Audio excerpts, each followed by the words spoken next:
Man's search for meaning is a testament to the resilience of the human spirit. Frankl's experiences in the concentration camps, much like my own trials, demonstrate that even in the face of unimaginable suffering, a person can find purpose and meaning. It is through suffering that we are refined, much like gold in a furnace. It is not the suffering itself that gives life meaning, but the way we respond to it. True purpose is found not in the avoidance of pain, but in the endurance and transcendence of it. Just as I rose from the ashes, so too can any soul find redemption and meaning through faith, conviction, and an unwavering will to persevere.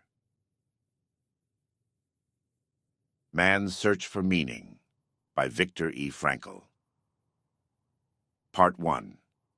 Experiences in a Concentration Camp.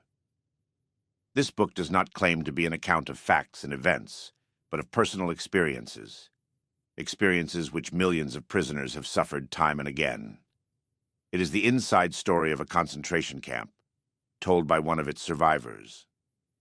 This tale is not concerned with the great horrors, which have already been described often enough, though less often believed, but with the multitude of small torments. In other words, it will try to answer this question. How was everyday life in a concentration camp reflected in the mind of the average prisoner?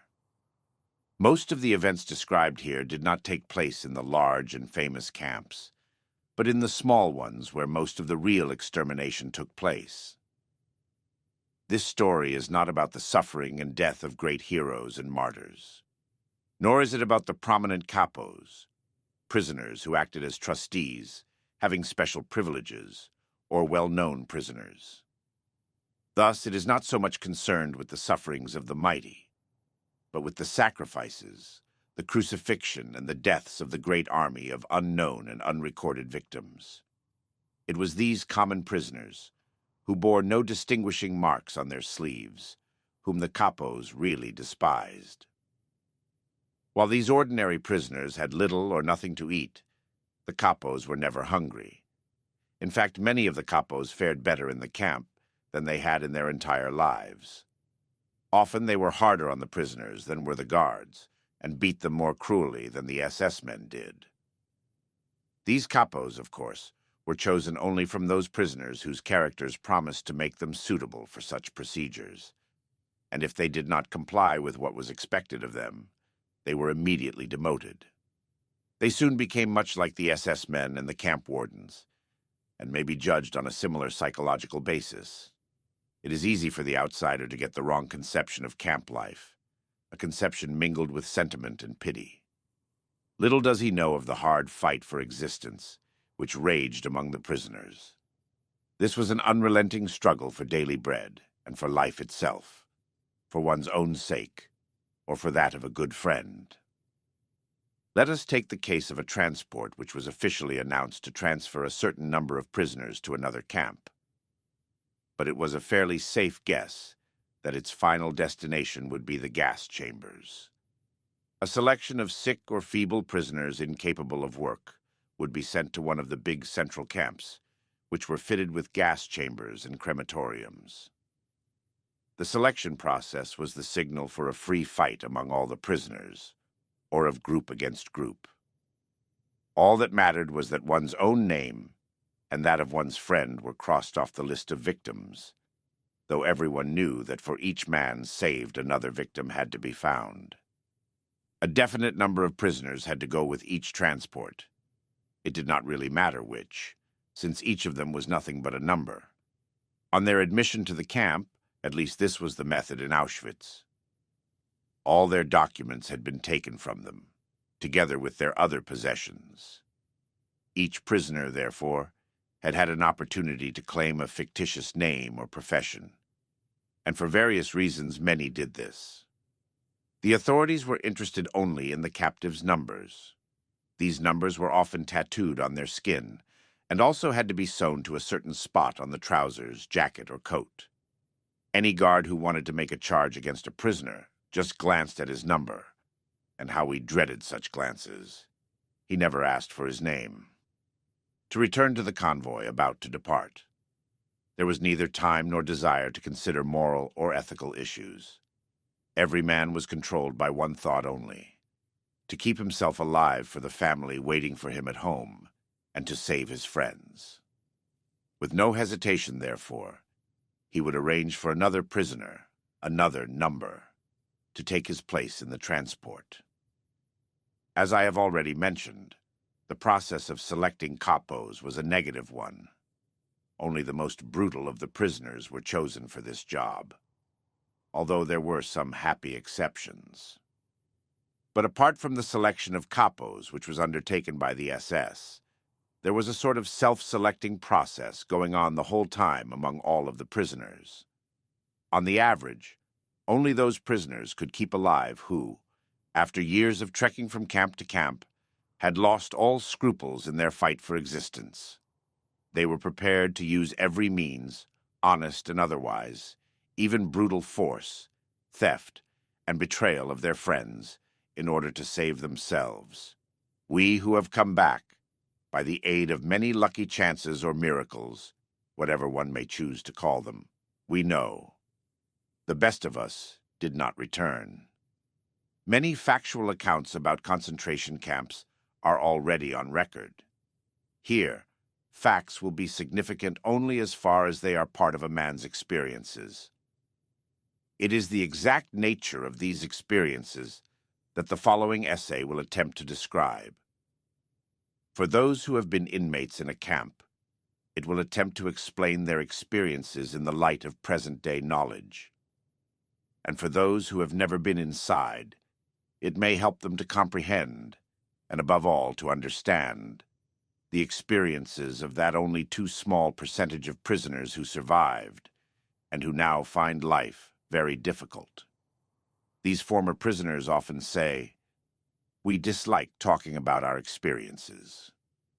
No explanations are needed for those who have been inside, and the others will understand neither how we felt then nor how we feel now. To attempt a methodical presentation of the subject is very difficult, as psychology requires a certain scientific detachment. But does a man who makes his observations, while he himself is a prisoner, possess the necessary detachment?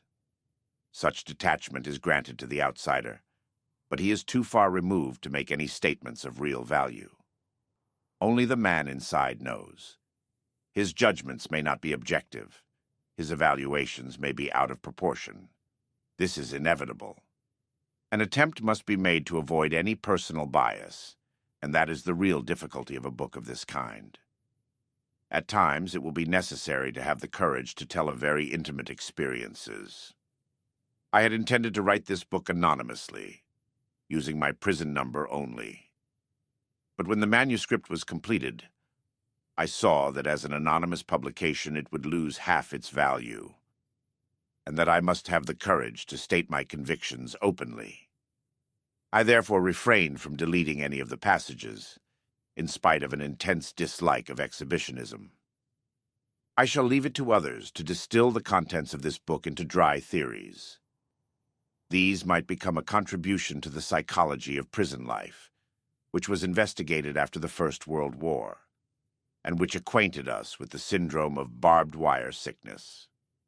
We are indebted to the Second World War for enriching our knowledge of the psychopathology of the masses, if I may quote a variation of the well-known phrase and title of a book by Le Bon. For the war gave us the war of nerves, and it gave us the concentration camp. As this story is about my experiences as an ordinary prisoner, it is important that I mention, not without pride, that I was not employed as a psychiatrist in camp, or even as a doctor, except for the last few weeks. A few of my colleagues were lucky enough to be employed in poorly heated first aid posts, applying bandages made of scraps of waste paper. But I was number 119,104, and most of the time, I was digging and laying tracks for railway lines. At one time, my job was to dig a tunnel, without help, for a water main under a road. This feat did not go unrewarded. Just before Christmas 1944, I was presented with a gift of so-called premium coupons. These were issued by the construction firm to which we were practically sold as slaves. The firm paid the camp authorities a fixed price per day, per prisoner. The coupons cost the firm 50 pfennigs each and could be exchanged for 6 cigarettes, often weeks later, although they sometimes lost their validity. I became the proud owner of a token worth 12 cigarettes. But more important, the cigarettes could be exchanged for 12 soups, and 12 soups were often a very real respite from starvation. The privilege of actually smoking cigarettes was reserved for the capo, who had his assured quota of weekly coupons, or possibly for a prisoner who worked as a foreman in a warehouse or workshop and received a few cigarettes in exchange for doing dangerous jobs. The only exceptions to this were those who had lost the will to live and wanted to enjoy their last days. Thus, when we saw a comrade smoking his own cigarettes, we knew he had given up faith in his strength to carry on, and, once lost, the will to live seldom returned. When one examines the vast amount of material which has been amassed as the result of many prisoners' observations and experiences, 3 phases of the inmate's mental reactions to camp life become apparent. The period following his admission, the period when he is well entrenched in camp routine, and the period following his release and liberation. The symptom that characterizes the first phase is shock. Under certain conditions, shock may even precede the prisoner's formal admission to the camp. I shall give as an example the circumstances of my own admission. 1,500 persons had been traveling by train for several days and nights. There were 80 people in each coach. All had to lie on top of their luggage, the few remnants of their personal possessions. The carriages were so full that only the top parts of the windows were free to let in the gray of dawn. Everyone expected the train to head for some munitions factory, in which we would be employed as forced labor. We did not know whether we were still in Silesia or already in Poland. The engine's whistle had an uncanny sound, like a cry for help sent out in commiseration for the unhappy load which it was destined to lead into perdition. Then the train shunted, obviously nearing a main station. Suddenly a cry broke from the ranks of the anxious passengers. "There is a sign, Auschwitz." Everyone's heart missed a beat at that moment. Auschwitz. The very name stood for all that was horrible. Gas chambers, crematoriums, massacres. Slowly, almost hesitatingly, the train moved on as if it wanted to spare its passengers the dreadful realization as long as possible. Auschwitz. With the progressive dawn, the outlines of an immense camp became visible. Long stretches of several rows of barbed wire fences, watchtowers, searchlights, and long columns of ragged human figures, gray in the grayness of dawn, trekking along the straight, desolate roads. To what destination we did not know. There were isolated shouts and whistles of command. We did not know their meaning. My imagination led me to see gallows with people dangling on them. I was horrified, but this was just as well, because step by step we had to become accustomed to a terrible and immense horror. Eventually we moved into the station. The initial silence was interrupted by shouted commands. We were to hear those rough, shrill tones from then on, over and over again in all the camps. Their sound was almost like the last cry of a victim, and yet there was a difference. It had a rasping hoarseness, as if it came from the throat of a man who had to keep shouting like that, a man who was being murdered again and again. The carriage doors were flung open, and a small detachment of prisoners stormed inside. They wore striped uniforms. Their heads were shaved, but they looked well fed. They spoke in every possible European tongue, and all with a certain amount of humor, which sounded grotesque under the circumstances. Like a drowning man clutching a straw, my inborn optimism, which has often controlled my feelings even in the most desperate situations, clung to this thought. These prisoners look quite well. They seem to be in good spirits and even laugh. Who knows? I might manage to share their favorable position. In psychiatry, there is a certain condition known as delusion of reprieve. The condemned man, immediately before his execution, gets the illusion that he might be reprieved at the very last minute. We, too, clung to shreds of hope and believed to the last moment that it would not be so bad. Just the sight of the red cheeks and round faces of those prisoners was a great encouragement. Little did we know then that they formed a specially chosen elite, who for years had been the receiving squad for new transports as they rolled into the station day after day. They took charge of the new arrivals and their luggage, including scarce items and smuggled jewelry. Auschwitz must have been a strange spot in this Europe of the last years of the war. There must have been unique treasures of gold and silver, platinum and diamonds, not only in the huge storehouses, but also in the hands of the SS. 1,500 captives were cooped up in a shed, built to accommodate probably 200 at the most. We were cold and hungry, and there was not enough room for everyone to squat on the bare ground, let alone to lie down. 1 5-ounce piece of bread was our only food in 4 days. Yet I heard the senior prisoners in charge of the shed bargain, with one member of the receiving party, about a tie pin made of platinum and diamonds. Most of the profits would eventually be traded for liquor, schnapps. I do not remember any more just how many thousands of marks were needed to purchase the quantity of schnapps required for a gay evening.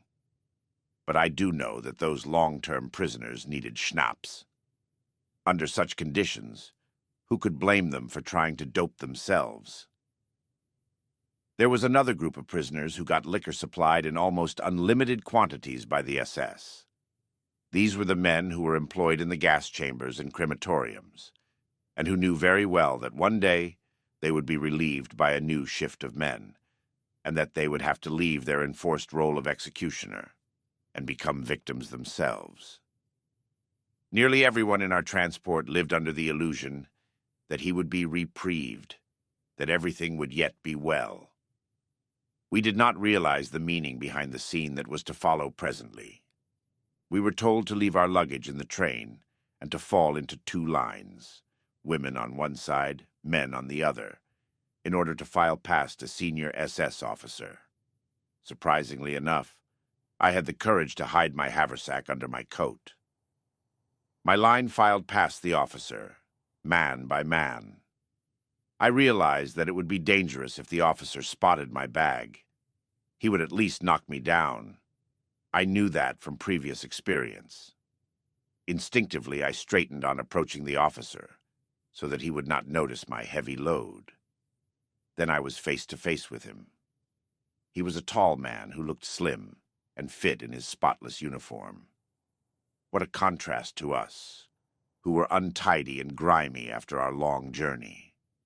He had assumed an attitude of careless ease, supporting his right elbow with his left hand. His right hand was lifted, and with the forefinger of that hand, he pointed very leisurely to the right or to the left. None of us had the slightest idea of the sinister meaning behind that little movement of a man's finger, pointing now to the right and now to the left, but far more frequently to the left. It was my turn. Somebody whispered to me that to be sent to the right side would mean work, the way to the left being for the sick and those incapable of work, who would be sent to a special camp. I just waited for things to take their course, the first of many such times to come. My haversack weighed me down a bit to the left, but I made an effort to walk upright. The SS man looked me over, appeared to hesitate, then put both his hands on my shoulders. I tried very hard to look smart, and he turned my shoulders very slowly until I faced right, and I moved over to that side. The significance of the finger game was explained to us in the evening. It was the first selection, the first verdict, made on our existence or non-existence. For the great majority of our transport, about 90%, it meant death. Their sentence was carried out within the next few hours. Those who were sent to the left were marched from the station straight to the crematorium. This building, as I was told by someone who worked there, had the word bath written over its doors in several European languages. On entering, each prisoner was handed a piece of soap, and then, but mercifully, I do not need to describe the events which followed. Many accounts have been written about this horror. We who were saved, the minority of our transport, found out the truth in the evening. I inquired from prisoners who had been there for some time, where my colleague and friend P had been sent. Was he sent to the left side? Yes, I replied. Then you can see him there, I was told. Where? A hand pointed to the chimney a few hundred yards off, which was sending a column of flame up into the gray sky of Poland. It dissolved into a sinister cloud of smoke. That's where your friend is, floating up to heaven, was the answer. But I still did not understand until the truth was explained to me in plain words. But I am telling things out of their turn. From a psychological point of view, we had a long, long way in front of us, from the break of that dawn at the station until our first night's rest at the camp. Escorted by SS guards with loaded guns, we were made to run from the station, past electrically charged barbed wire, through the camp to the cleansing station. For those of us who had passed the first selection, this was a real bath. Again, our illusion of reprieve found confirmation. The SS men seemed almost charming. Soon we found out their reason. They were nice to us as long as they saw watches on our wrists, and could persuade us in well-meaning tones to hand them over. Would we not have to hand over all our possessions anyway? And why should not that relatively nice person have the watch? Maybe one day he would do one a good turn. We waited in a shed which seemed to be the ante-room to the disinfecting chamber. SS men appeared and spread out blankets, into which we had to throw all our possessions, all our watches and jewelry. There were still naive prisoners among us who asked, to the amusement of the more seasoned ones who were there as helpers, if they could not keep a wedding ring, a medal, or a good luck piece. No one could yet grasp the fact that everything would be taken away. I tried to take one of the old prisoners into my confidence. Approaching him furtively, I pointed to the roll of paper in the inner pocket of my coat and said, "Look, this is the manuscript of a scientific book. I know what you will say, that I should be grateful to escape with my life, that should be all I can expect of fate. But I cannot help myself. I must keep this manuscript at all costs. It contains my life's work. Do you understand that?" Yes, he was beginning to understand. A grin spread slowly over his face, first piteous, then more amused, mocking, insulting, until he bellowed one word at me in answer to my question, a word that was ever present in the vocabulary of the camp inmates. Shit. At that moment I saw the plain truth, and did what marked the culminating point of the first phase of my psychological reaction. I struck out my whole former life. Suddenly there was a stir among my fellow travelers, who had been standing about with pale, frightened faces, helplessly debating. Again we heard the hoarsely shouted commands. We were driven with blows into the immediate anteroom of the bath. There we assembled around an SS man, who waited until we had all arrived. Then he said, "I will give you 2 minutes, and I shall time you by my watch. In these 2 minutes you will get fully undressed and drop everything on the floor where you are standing. You will take nothing with you except your shoes, your belt or suspenders, and possibly a truss. I'm starting to count now." With unthinkable haste, people tore off their clothes. As the time grew shorter, they became increasingly nervous and pulled clumsily at their underwear, belts, and shoelaces. Then we heard the first sounds of whipping, leather straps beating down on naked bodies. Next we were herded into another room to be shaved. Not only our heads were shorn, but not a hair was left on our entire bodies. Then onto the showers, where we lined up again. We hardly recognized each other, but with great relief some people noted that real water dripped from the sprays. While we were waiting for the shower, our nakedness was brought home to us. We really had nothing now except our bare bodies, even minus hair. All we possessed, literally, was our naked existence. What else remained for us as a material link with our former lives? For me, there were my glasses and my belt. The latter I had to exchange later on for a piece of bread. There was an extra bit of excitement in store for the owners of trusses. In the evening, the senior prisoner in charge of our hut welcomed us with a speech in which he gave us his word of honor that he would hang, personally, from that beam. He pointed to it. Any person who had sown money or precious stones into his truss. Proudly, he explained that as a senior inhabitant, the camp laws entitled him to do so. Where our shoes were concerned, matters were not so simple. Although we were supposed to keep them, those who had fairly decent pairs had to give them up after all, and were given in exchange shoes that did not fit. In for real trouble were those prisoners who had followed the apparently well-meant advice, given in the anteroom, of the senior prisoners, and had shortened their jackboots by cutting the tops off, then smearing soap on the cut edges to hide the sabotage. The SS men seemed to have waited for just that. All suspected of this crime had to go into a small adjoining room. After a time, we again heard the lashings of the strap and the screams of tortured men. This time it lasted for quite a while. Thus the illusions some of us still held were destroyed one by one, and then, quite unexpectedly, most of us were overcome by a grim sense of humor. We knew that we had nothing to lose except our so ridiculously naked lives. When the showers started to run, we all tried very hard to make fun, both about ourselves and about each other. After all, real water did flow from the sprays. Apart from that strange kind of humor, another sensation seized us: curiosity. I have experienced this kind of curiosity before, as a fundamental reaction toward certain strange circumstances. When my life was once endangered by a climbing accident, I felt only one sensation at the critical moment: curiosity. Curiosity as to whether I should come out of it alive or with a fractured skull or some other injuries. Cold curiosity predominated even in Auschwitz, somehow detaching the mind from its surroundings, which came to be regarded with a kind of objectivity. At that time, one cultivated this state of mind as a means of protection.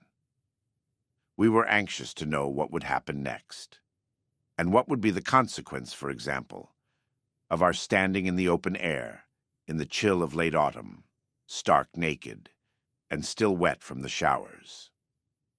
In the next few days, our curiosity evolved into surprise. Surprise that we did not catch cold. There were many similar surprises in store for new arrivals. The medical men among us learned first of all: textbooks tell lies. Somewhere it is said that man cannot exist without sleep for more than a stated number of hours. Quite wrong. I had been convinced that there were certain things I just could not do. I could not sleep without this, or I could not live with that or the other. The first night in Auschwitz, we slept in beds which were constructed in tiers. On each tier, measuring about 6.5 to 8 feet, slept 9 men, directly on the boards. 2 blankets were shared by each 9 men.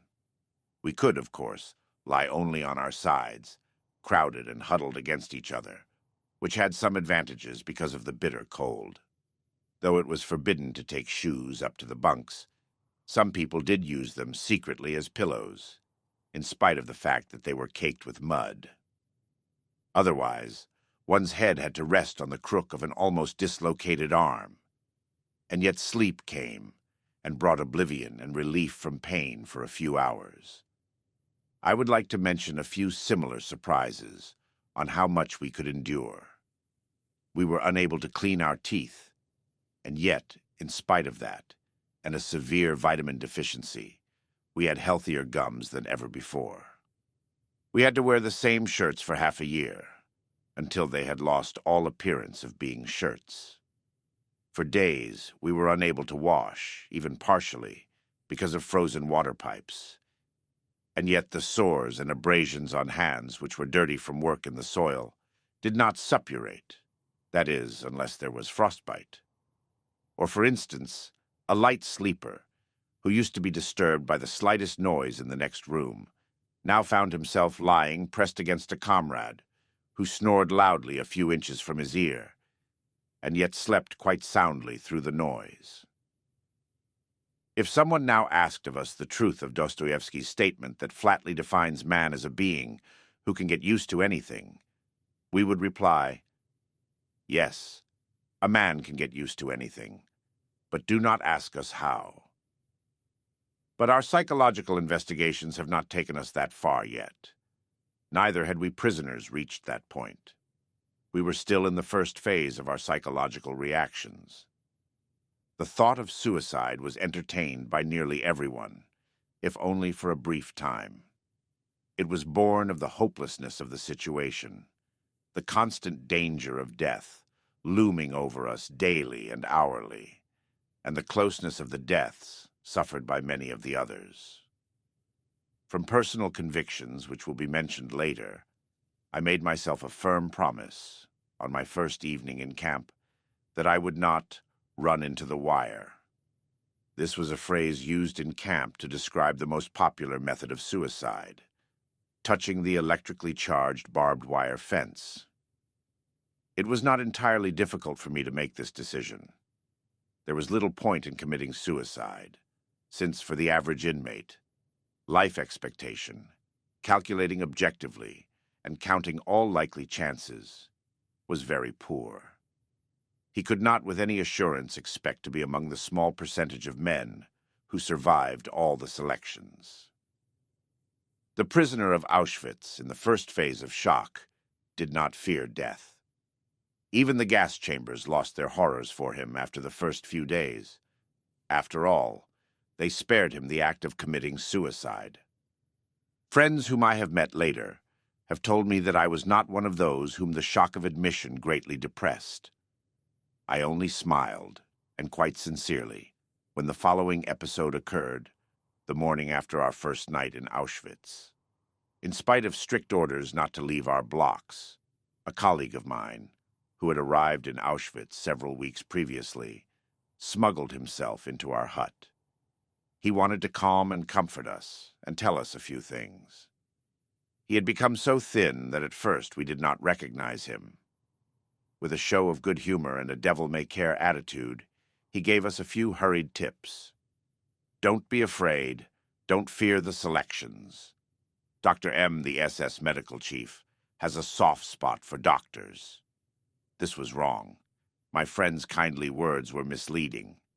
One prisoner, the doctor of a block, of huts, and a man of some 60 years, told me how he had entreated Dr. M. to let off his son, who was destined for gas. Dr. M. coldly refused. "But one thing I beg of you," he continued. "Shave daily, if at all possible, even if you have to use a piece of glass to do it. Even if you have to give your last piece of bread for it. You will look younger, and the scraping will make your cheeks look ruddier. If you want to stay alive, there is only one way. Look fit for work. If you even limp, because, let us say, you have a small blister on your heel, and an SS man spots this, he will wave you aside, and the next day you are sure to be gassed. Do you know what we mean by a Moslem? A man who looks miserable, down and out, sick and emaciated, and who cannot manage hard physical labor any longer. That is a Moslem. Sooner or later, usually sooner, every Moslem goes to the gas chambers. Therefore, remember, shave, stand, and walk smartly. Then you need not be afraid of gas. All of you standing here, even if you have only been here 24 hours, you need not fear gas, except perhaps you." And then he pointed to me and said, "I hope you don't mind my telling you frankly." To the others he repeated, "Of all of you, he is the only one who must fear the next selection. So don't worry." And I smiled. I'm now convinced that anyone in my place on that day would have done the same. I think it was Lessing who once said, "There are things which must cause you to lose your reason, or you have none to lose." An abnormal reaction to an abnormal situation is normal behavior. Even we psychiatrists expect the reactions of a man to an abnormal situation, such as being committed to an asylum, to be abnormal in proportion to the degree of his normality. The reaction of a man to his admission to a concentration camp also represents an abnormal state of mind, but judged objectively, it is a normal and, as will be shown later, typical reaction to the given circumstances. These reactions, as I have described them, began to change in a few days. The prisoner passed from the first to the second phase, the phase of relative apathy, in which he achieved a kind of emotional death. Apart from the already described reactions, the newly arrived prisoner experienced the tortures of other most painful emotions, all of which he tried to deaden. First of all, there was his boundless longing for his home and his family. This often could become so acute that he felt himself consumed by longing. Then there was disgust. Disgust with all the ugliness which surrounded him, even in its mere external forms.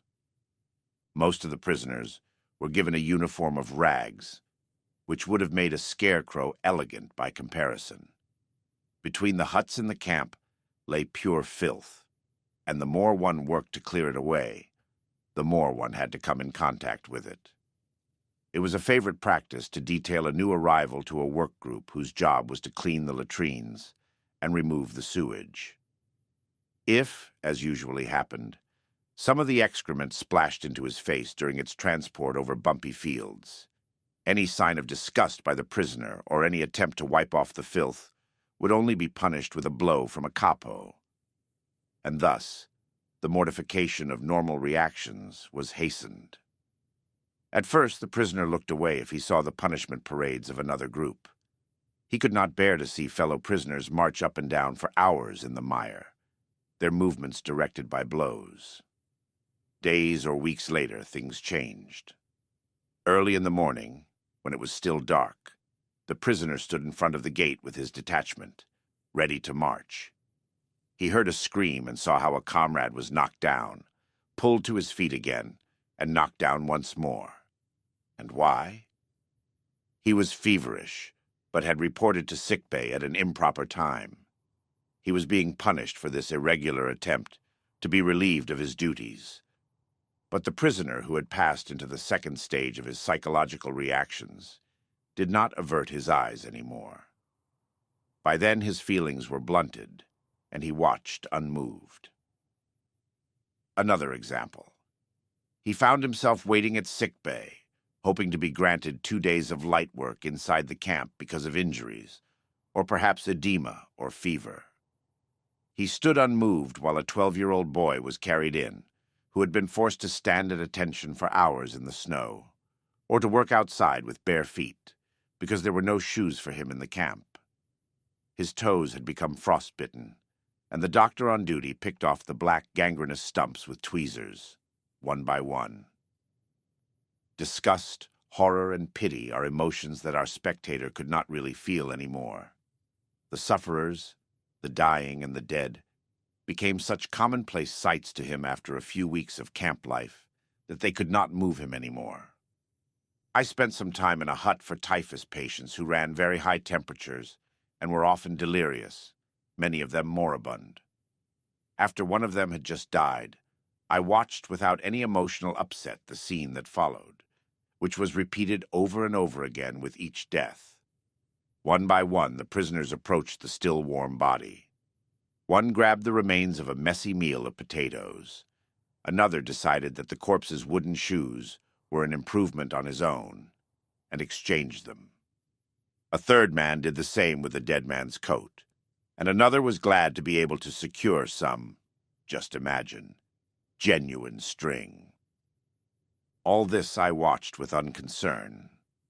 Eventually, I asked the nurse to remove the body. When he decided to do so, he took the corpse by its legs, allowing it to drop into the small corridor between the 2 rows of boards, which were the beds for the 50 typhus patients, and dragged it across the bumpy earthen floor toward the door. The 2 steps which led up into the open air always constituted a problem for us, since we were exhausted from a chronic lack of food. After a few months' stay in the camp, we could not walk up those steps, which were each about 6 inches high, without putting our hands on the door jambs to pull ourselves up. The man with the corpse approached the steps. Wearily, he dragged himself up, then the body, first the feet, then the trunk, and finally, with an uncanny rattling noise, the head of the corpse bumped up the 2 steps. My place was on the opposite side of the hut, next to the small sole window, which was built near the floor. While my cold hands clasped a bowl of hot soup, from which I sipped greedily, I happened to look out the window. The corpse, which had just been removed, stared in at me with glazed eyes. 2 hours before I had spoken to that man. Now I continued sipping my soup. If my lack of emotion had not surprised me from the standpoint of professional interest, I would not remember this incident now, because there was so little feeling involved in it. Apathy, the blunting of the emotions and the feeling that one could not care anymore, were the symptoms arising during the 2nd stage of the prisoner's psychological reactions, and which eventually made him insensitive to daily and hourly beatings. By means of this insensibility, the prisoner soon surrounded himself with a very necessary protective shell. Beatings occurred on the slightest provocation, sometimes for no reason at all. For example, bread was rationed out at our work site, and we had to line up for it. Once, the man behind me stood off a little to one side, and that lack of symmetry displeased the SS guard. I did not know what was going on in the line behind me, nor in the mind of the SS guard, but suddenly I received 2 sharp blows on my head. Only then did I spot the guard at my side who was using his stick. At such a moment, it is not the physical pain which hurts the most, and this applies to adults as much as to punished children. It is the mental agony caused by the injustice, the unreasonableness of it all. Strangely enough, a blow which does not even find its mark can, under certain circumstances, hurt more than one that finds its mark. Once I was standing on a railway track in a snowstorm. In spite of the weather, our party had to keep on working. I worked quite hard at mending the track with gravel, since that was the only way to keep warm. For only one moment I paused to get my breath and to lean on my shovel. Unfortunately, the guard turned around just then and thought I was loafing. The pain he caused me was not from any insults or any blows. That guard did not think it worth his while to say anything, not even a swear word, to the ragged, emaciated figure standing before him, which probably reminded him only vaguely of a human form. Instead, he playfully picked up a stone and threw it at me.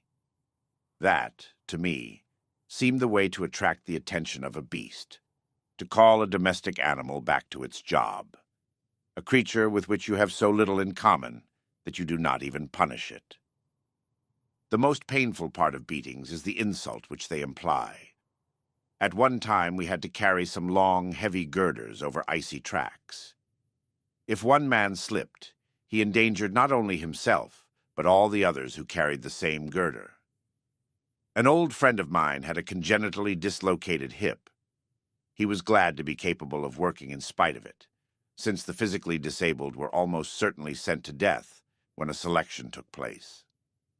He limped over the track with an especially heavy girder, and seemed about to fall and drag the others with him. As yet, I was not carrying a girder, so I jumped to his assistance without stopping to think. I was immediately hit on the back, rudely reprimanded, and ordered to return to my place. A few minutes previously, the same guard who struck me had told us deprecatingly that we pigs lacked the spirit of comradeship. Another time, in a forest, with the temperature at Sudagauenpass, we began to dig up the topsoil, which was frozen hard, in order to lay water pipes. By then, I had grown rather weak physically. Along came a foreman, with chubby, rosy cheeks. His face definitely reminded me of a pig's head. I noticed that he wore lovely warm gloves in that bitter cold. For a time he watched me silently. I felt that trouble was brewing, for in front of me lay the mound of earth which showed exactly how much I had dug.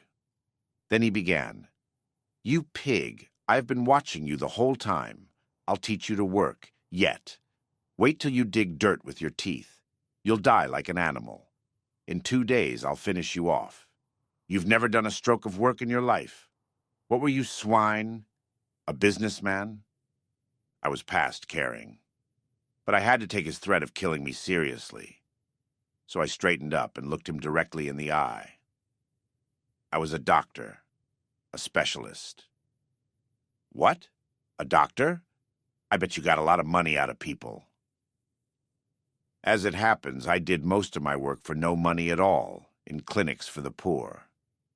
But now I had said too much. He threw himself on me and knocked me down, shouting like a madman. I can no longer remember what he shouted. I want to show with this apparently trivial story that there are moments when indignation can rouse even a seemingly hardened prisoner. Indignation not about cruelty or pain, but about the insult connected with it. That time blood rushed to my head, because I had to listen to a man judge my life who had so little idea of it. A man, I must confess. The following remark, which I made to my fellow prisoners after the scene, afforded me childish relief. Who looked so vulgar and brutal that the nurse in the outpatient ward in my hospital would not even have admitted him to the waiting room. Fortunately, the capo in my working party was obligated to me. He had taken a liking to me because I listened to his love stories and matrimonial troubles, which he poured out during the long marches to our work site. I had made an impression on him with my diagnosis of his character and with my psychotherapeutic advice. After that, he was grateful, and this had already been of value to me. On several previous occasions, he had reserved a place for me next to him in one of the first 5 rows of our detachment, which usually consisted of 280 men. That favor was important. We had to line up early in the morning while it was still dark. Everybody was afraid of being late and of having to stand in the back rows. If men were required for an unpleasant and disliked job, the senior capo appeared and usually collected the men he needed from the back rows. These men had to march away to another, especially dreaded kind of work under the command of strange guards. Occasionally, the senior capo chose men from the first 5 rows, just to catch those who tried to be clever. All protests and entreaties were silenced by a few well-aimed kicks, and the chosen victims were chased to the meeting place with shouts and blows. However, as long as my capo felt the need of pouring out his heart, this could not happen to me. I had a guaranteed place of honor next to him. But there was another advantage, too. Like nearly all the camp inmates, I was suffering from edema. My legs were so swollen, and the skin on them so tightly stretched that I could scarcely bend my knees. I had to leave my shoes unlaced in order to make them fit my swollen feet. There would not have been space for socks, even if I had had any. So my partly bare feet were always wet, and my shoes always full of snow. This, of course, caused frostbite and chilblains.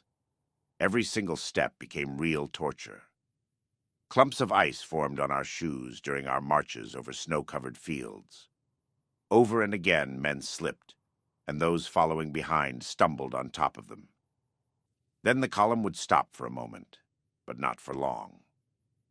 One of the guards soon took action and worked over the men with the butt of his rifle to make them get up quickly.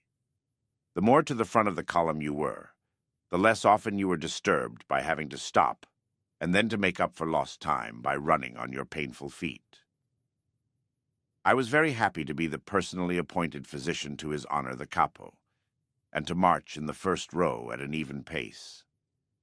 As an additional payment for my services, I could be sure that as long as soup was being dealt out at lunchtime at our work site, he would, when my turn came, dip the ladle right to the bottom of the vat and fish out a few peas. This capo, a former army officer, even had the courage to whisper to the foreman, whom I had quarreled with, that he knew me to be an unusually good worker. That didn't help matters, but he nevertheless managed to save my life, one of the many times it was to be saved. The day after the episode with the foreman, he smuggled me into another work party. There were foremen who felt sorry for us and who did their best to ease our situation, at least at the building site. But even they kept on reminding us that an ordinary laborer did several times as much work as we did, and in a shorter time. But they did see reason if they were told that a normal workman did not live on 10 ounces of bread, theoretically. Actually, we often had less, and 1 to 3-4 pints of thin soup per day. That a normal laborer did not live under the mental stress we had to submit to, not having news of our families, who had either been sent to another camp or gassed right away. That a normal workman was not threatened by death continuously, daily and hourly. I even allowed myself to say once to a kindly foreman, "If you could learn from me how to do a brain operation in as short a time as I am learning this road work from you, I would have great respect for you." And he grinned. I shall never forget how I was roused one night by the groans of a fellow prisoner, who threw himself about in his sleep, obviously having a horrible nightmare. Since I had always been especially sorry for people who suffered from fearful dreams or deliria, I wanted to wake the poor man.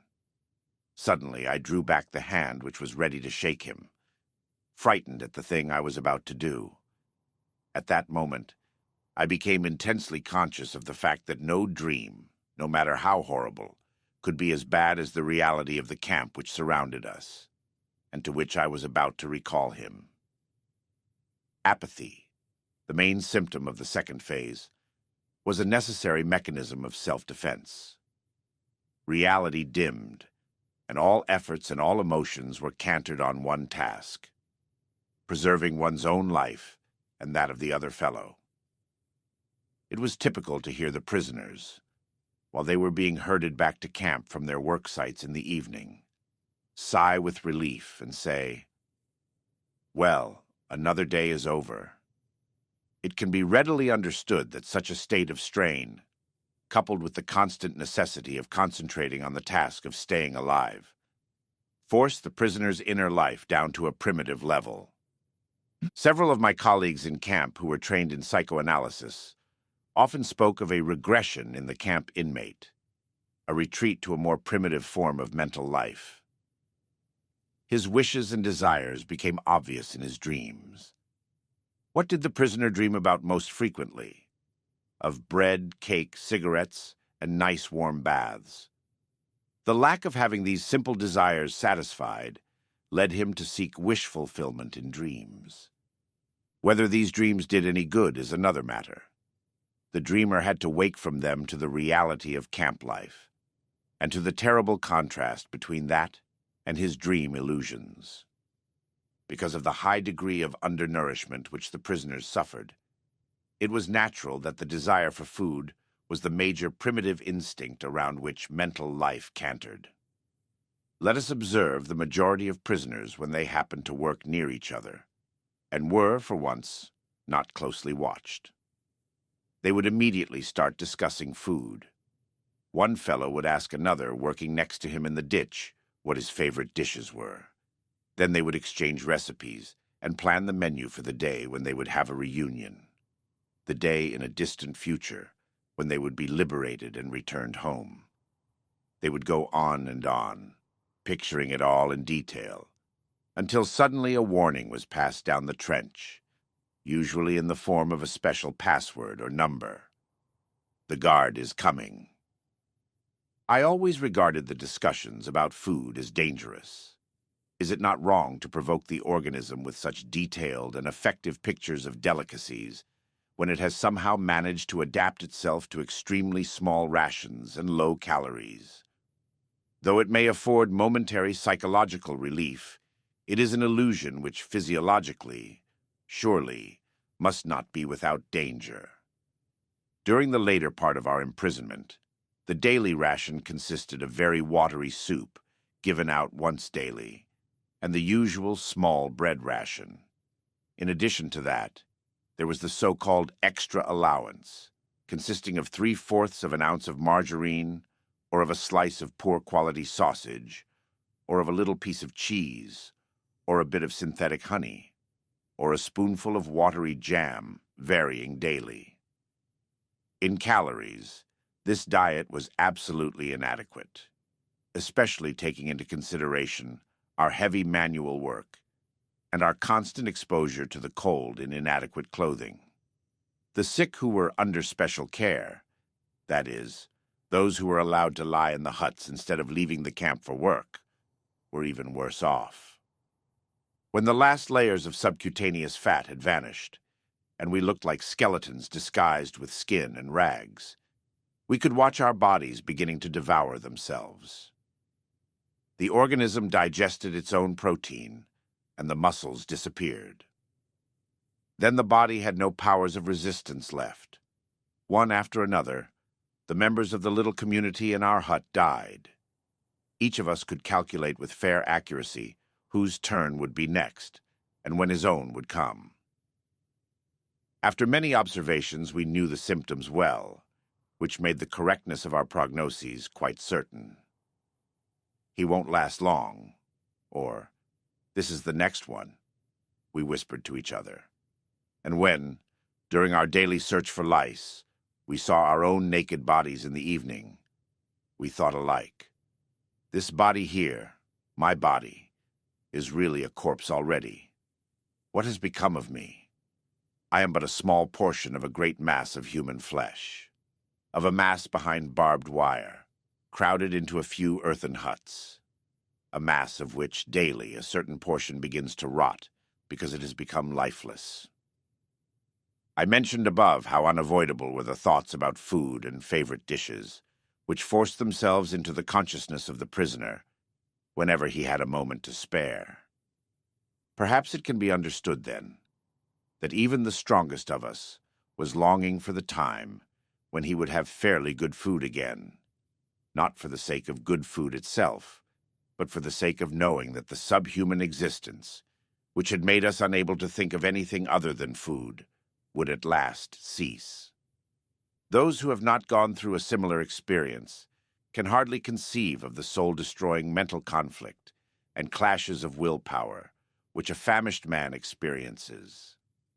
They can hardly grasp what it means to stand digging in a trench, listening only for the siren to announce 9:30 or 10 a.m., the half-hour lunch interval, when bread would be rationed out, as long as it was still available. Repeatedly asking the foreman, if he wasn't a disagreeable fellow, what the time was, and tenderly touching a piece of bread in one's coat pocket, first stroking it with frozen, gloveless fingers, then breaking off a crumb and putting it in one's mouth, and finally, with the last bit of willpower, pocketing it again, having promised oneself that morning to hold out till afternoon. We could hold endless debates on the sense or nonsense of certain methods of dealing with the small bread ration, which was given out only once daily during the latter part of our confinement. There were two schools of thought. One was in favor of eating up the ration immediately. This had the twofold advantage of satisfying the worst hunger pangs for a very short time, at least once a day, and of safeguarding against possible theft or loss of the ration. The second group, which held with dividing the ration up, used different arguments. I finally joined their ranks. The most ghastly moment of the 24 hours of camp life was the awakening, when, at a still nocturnal hour, the 3 shrill blows of a whistle tore us pitilessly from our exhausted sleep and from the longings in our dreams. We then began the tussle with our wet shoes, into which we could scarcely force our feet, which were sore and swollen with edema. And there were the usual moans and groans about petty troubles, such as the snapping of wires which replaced shoelaces.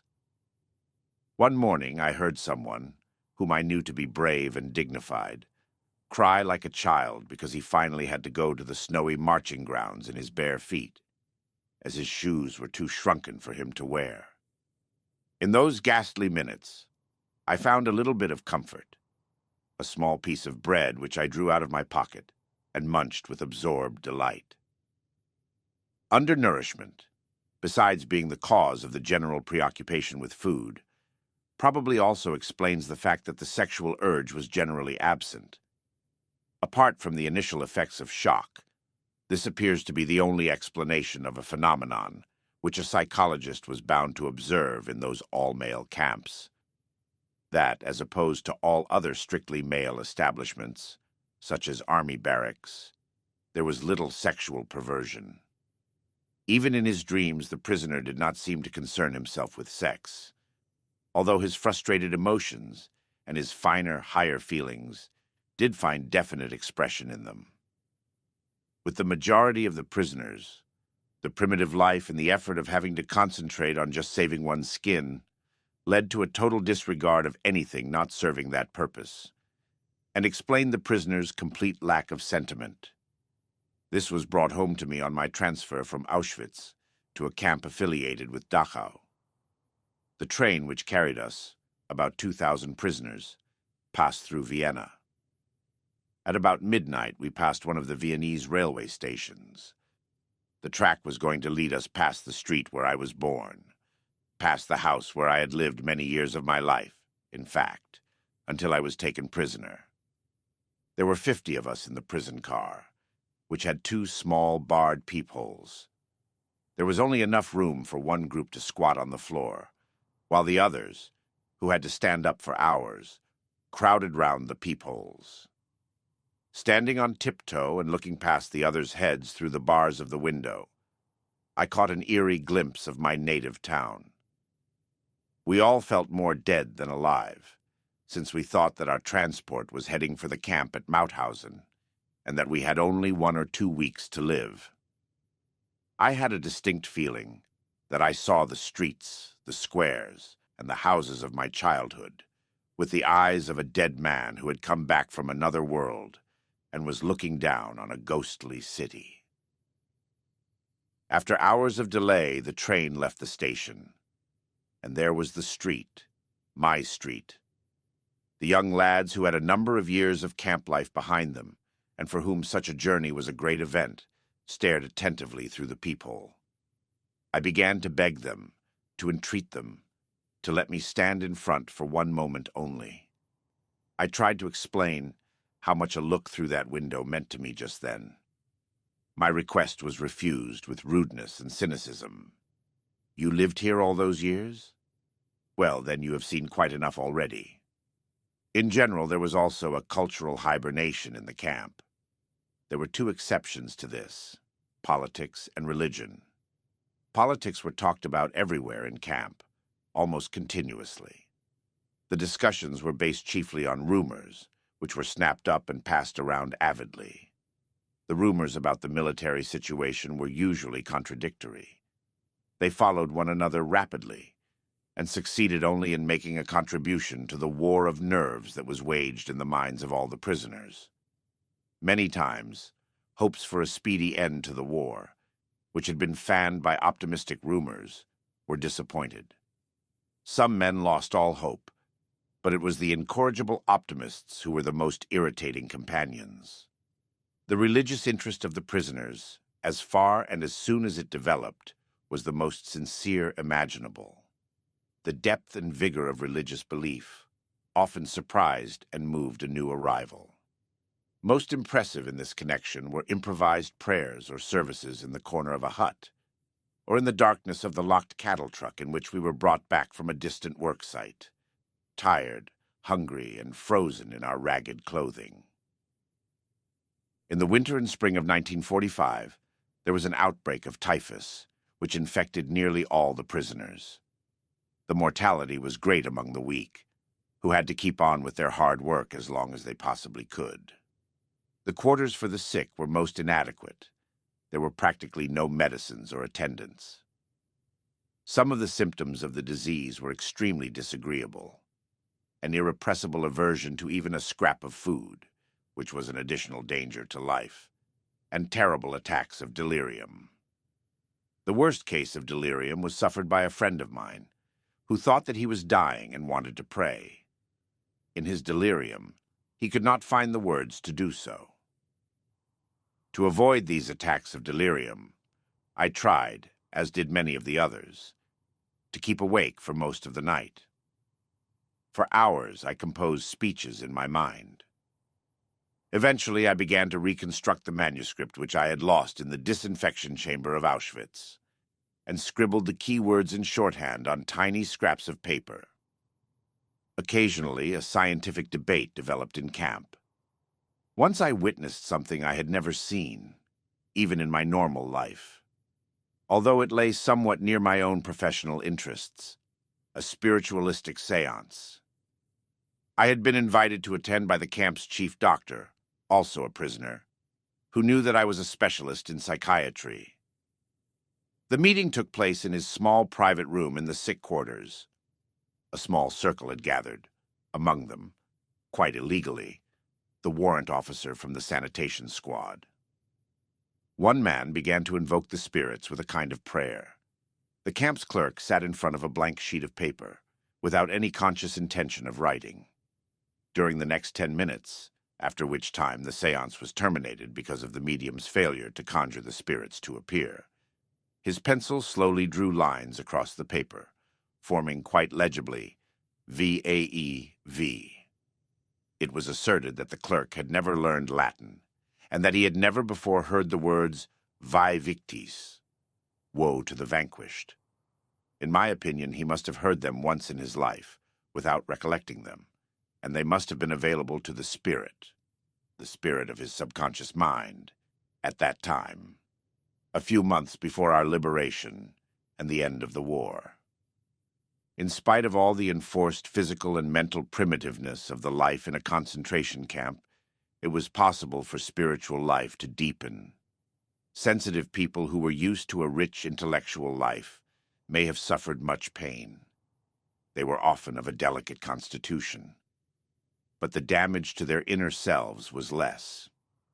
They were able to retreat from their terrible surroundings to a life of inner riches and spiritual freedom. Only in this way can one explain the apparent paradox that some prisoners of a less hardy makeup often seem to survive camp life better than did those of a robust nature. In order to make myself clear, I am forced to fall back on personal experience. Let me tell what happened on those early mornings when we had to march to our work site. There were shouted commands. Detachment, forward march. Left 2-3-4. Left 2-3-4. Left 2-3-4. Left 2-3-4. First man about. Left and left and left and left. Caps off. These words sound in my ears even now.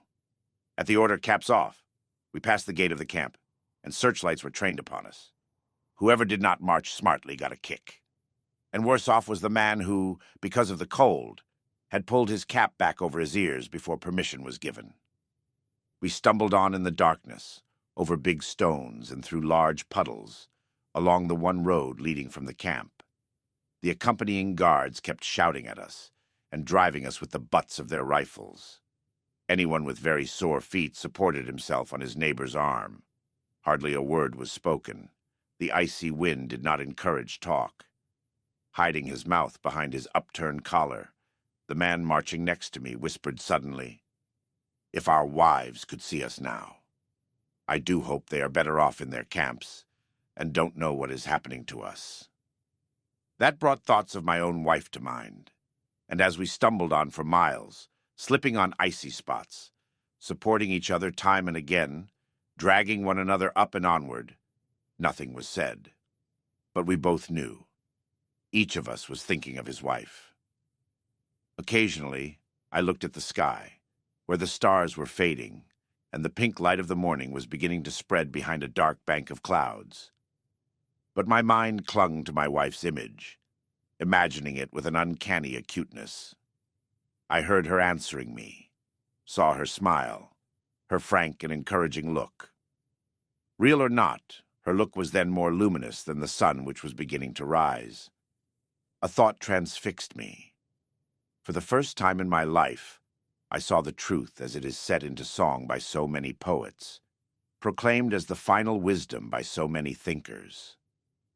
The truth that love is the ultimate and the highest goal to which man can aspire.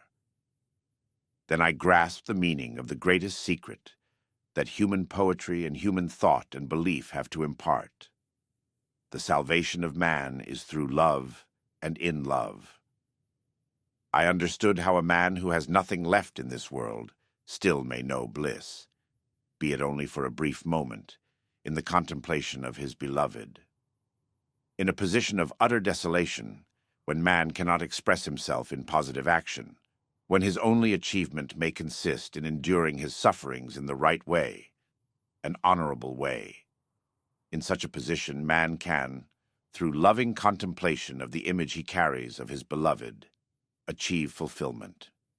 For the first time in my life, I was able to understand the meaning of the words. The angels are lost in perpetual contemplation of an infinite glory.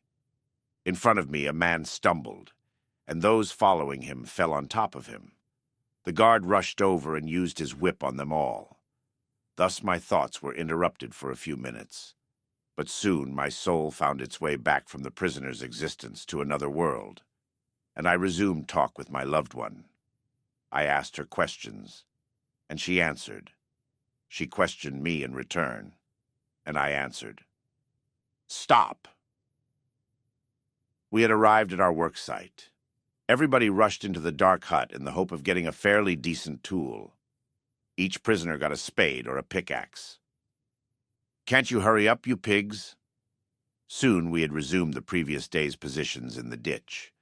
The frozen ground cracked under the point of the pickaxes, and sparks flew.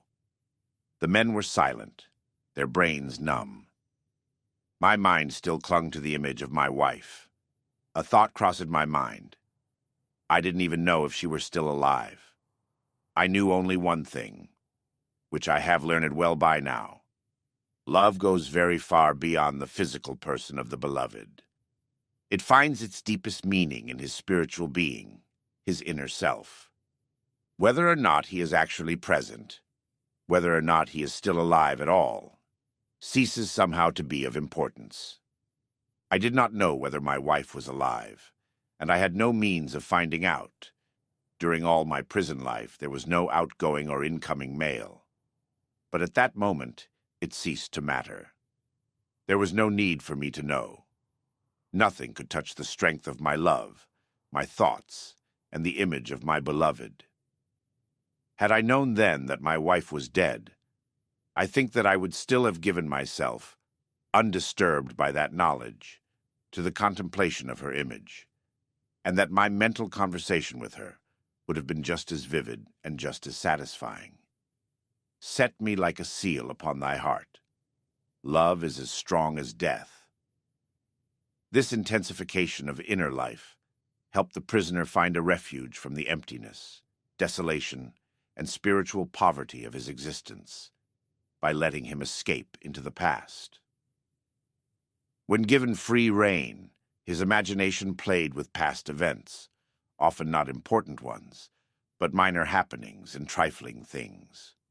His nostalgic memory glorified them, and they assumed a strange character. Their world and their existence seemed very distant, and the spirit reached out for them longingly. In my mind, I took bus rides, unlocked the front door of my apartment, answered my telephone, switched on the electric lights. Our thoughts often cantered on such details, and these memories could move one to tears. As the inner life of the prisoner tended to become more intense, he also experienced the beauty of art and nature as never before. Under their influence, he sometimes even forgot his own frightful circumstances. If someone had seen our faces on the journey from Auschwitz to a Bavarian camp, as we beheld the mountains of Salzburg, with their summits glowing in the sunset, through the little barred windows of the prison carriage, he would never have believed that those were the faces of men who had given up all hope of life and liberty.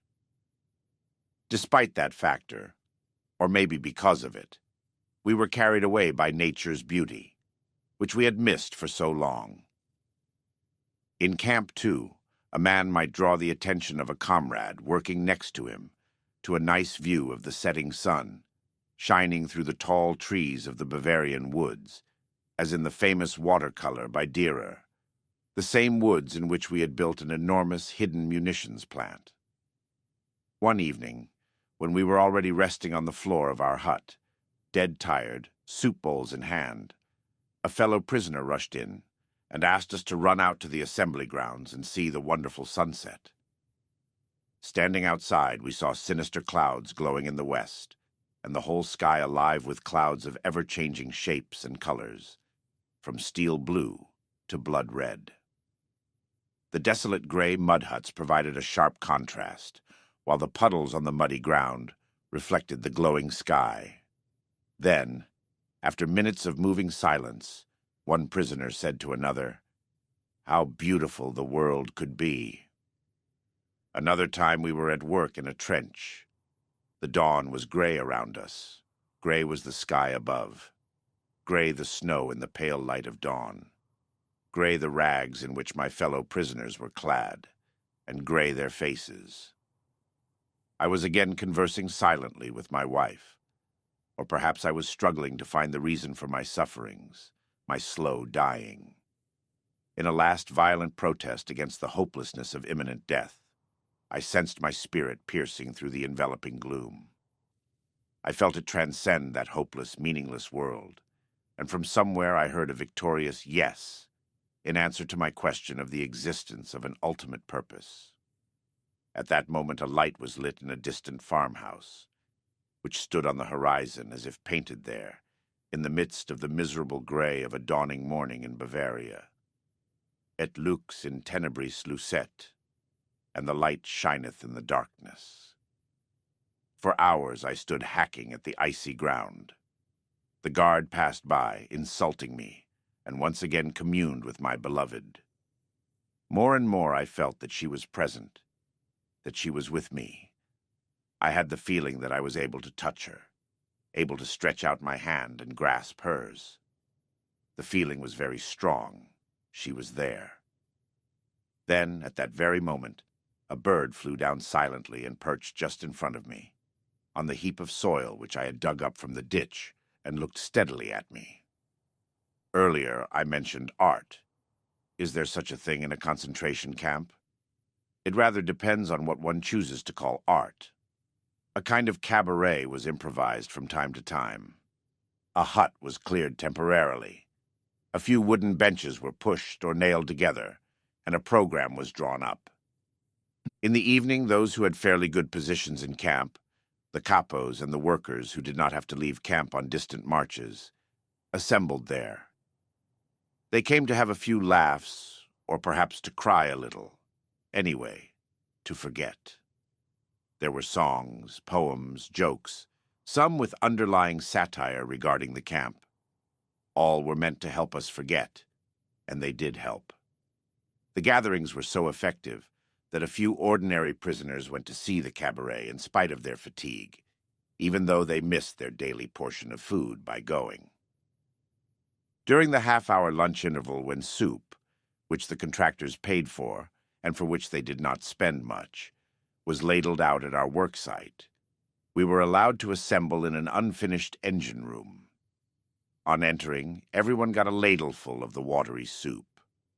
While we sipped it greedily, a prisoner climbed onto a tub and sang Italian arias. We enjoyed the songs, and he was guaranteed a double helping of soup, straight from the bottom. That meant with peas. Rewards were given in camp not only for entertainment, but also for applause. I, for example, could have found protection. How lucky I was never in need of it. From the camp's most dreaded capo, who for more than one good reason was known as the murderous capo. This is how it happened.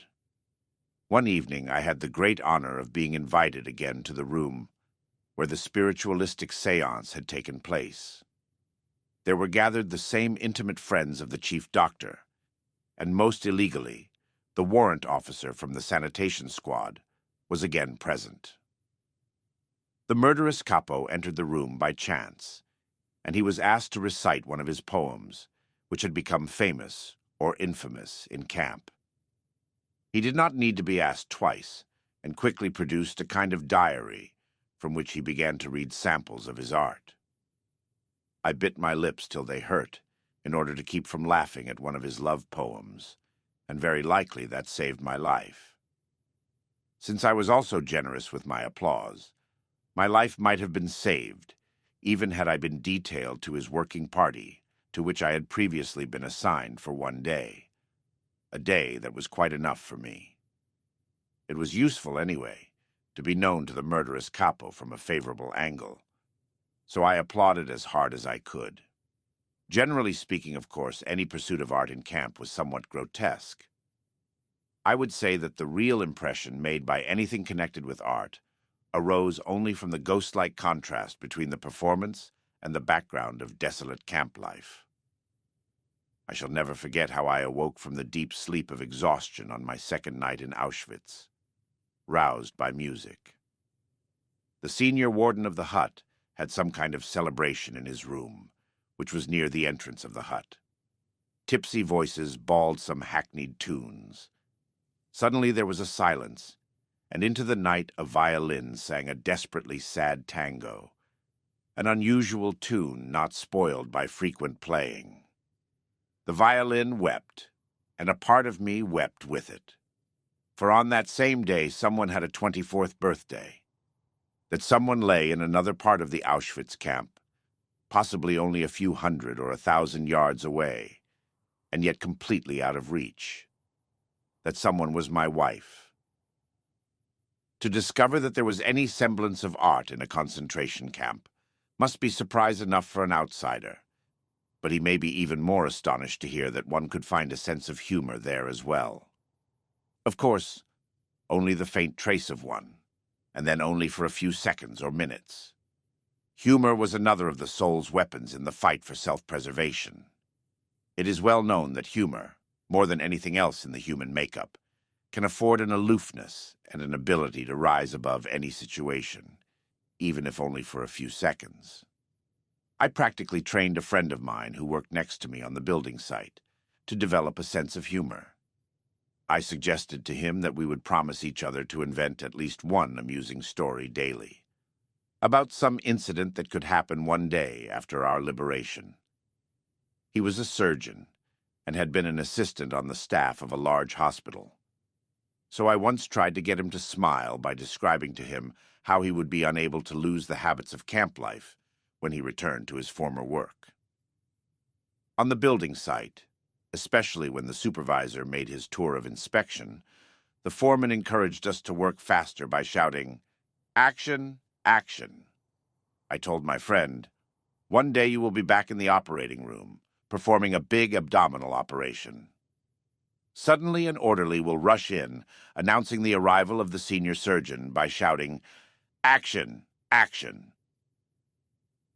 Sometimes the other men invented amusing dreams about the future, such as forecasting that during a future dinner engagement, they might forget themselves when the soup was served, and beg the hostess to ladle it from the bottom. The attempt to develop a sense of humor and to see things in a humorous light is some kind of a trick learned while mastering the art of living. Yet it is possible to practice the art of living even in a concentration camp, although suffering is omnipresent.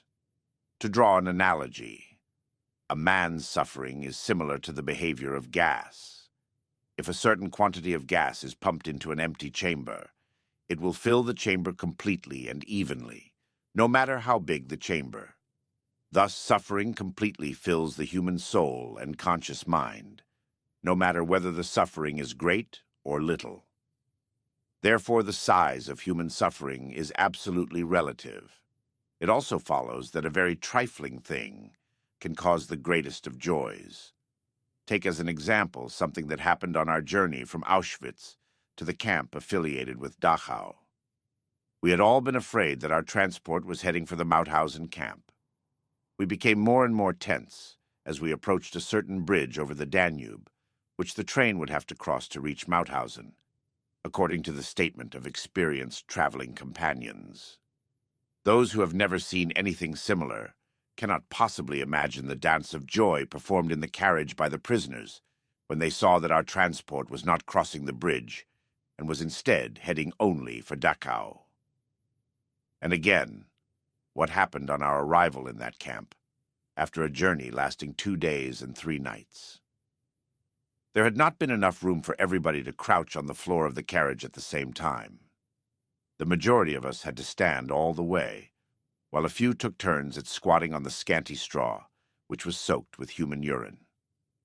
When we arrived, the first important news that we heard from older prisoners was that this comparatively small camp, its population was 2,500, had no oven, no crematorium, no gas. That meant that a person who had become a Muslim could not be taken straight to the gas chamber, but would have to wait until a so-called sick convoy had been arranged to return to Auschwitz. This joyful surprise put us all in a good mood. The wish of the senior warden of our hut in Auschwitz had come true. We had come, as quickly as possible, to a camp which did not have a chimney, unlike Auschwitz. We laughed and cracked jokes, in spite of and during all we had to go through in the next few hours. When we knew arrivals were counted, one of us was missing. So we had to wait outside in the rain and cold wind until the missing man was found. He was at last discovered in a hut, where he had fallen asleep from exhaustion. Then the roll call was turned into a punishment parade. All through the night, and late into the next morning, we had to stand outside, frozen and soaked to the skin after the strain of our long journey. And yet we were all very pleased. There was no chimney in this camp, and Auschwitz was a long way off. Another time we saw a group of convicts pass our work site. How obvious the relativity of all suffering appeared to us then. We envied those prisoners their relatively well-regulated, secure, and happy life. They surely had regular opportunities to take baths, we thought sadly. They surely had toothbrushes and clothes brushes, mattresses, a separate one for each of them, and monthly mail bringing them news of the whereabouts of their relatives, or at least of whether they were still alive or not. We had lost all that a long time ago. And how we envied those of us who had the opportunity to get into a factory and work in a sheltered room. It was everyone's wish to have such a life-saving piece of luck. The scale of relative luck extends even further.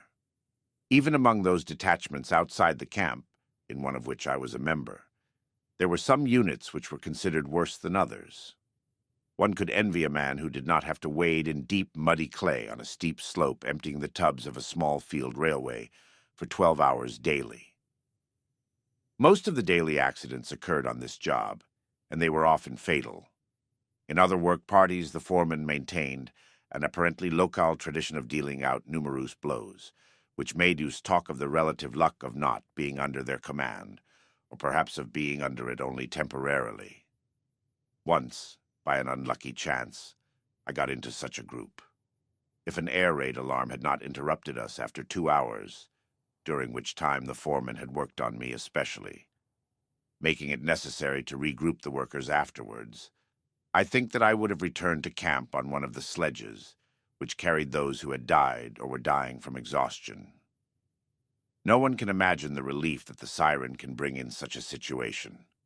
Not even a boxer who has heard the bell, signifying the finish of a round, and who was thus saved at the last minute from the danger of a knockout. We were grateful for the smallest of mercies. We were glad when there was time to delouse before going to bed, although in itself this was no pleasure, as it meant standing naked in an unheated hut where icicles hung from the ceiling. But we were thankful if there was no air raid alarm during this operation, and the lights were not switched off. If we could not do the job properly, we were kept awake half the night. The meager pleasures of camp life provided a kind of negative happiness. Freedom from suffering, as Schopenhauer put it, and even that in a relative way only. Real positive pleasures, even small ones, were very few. I remember drawing up a kind of balance sheet of pleasures one day, and finding that in many, many past weeks, I had experienced only 2 pleasurable moments. One occurred when, on returning from work, I was admitted to the cookhouse after a long wait, and was assigned to the line filing up to prisoner cook F. He stood behind one of the huge pans, and ladled soup into the bowls, which were held out to him by the prisoners, who hurriedly filed past. He was the only cook who did not look at the men whose bowls he was filling, the only cook who dealt out the soup equally, regardless of recipient, and who did not make favorites of his personal friends or countrymen, picking out the potatoes for them, while the others got watery soup skimmed from the top. But it is not for me to pass judgment on those prisoners who put their own people above everyone else, who can throw a stone at a man who favors his friends under circumstances when, sooner or later, it is a question of life or death. No man should judge unless he asks himself in absolute honesty whether in a similar situation he might not have done the same.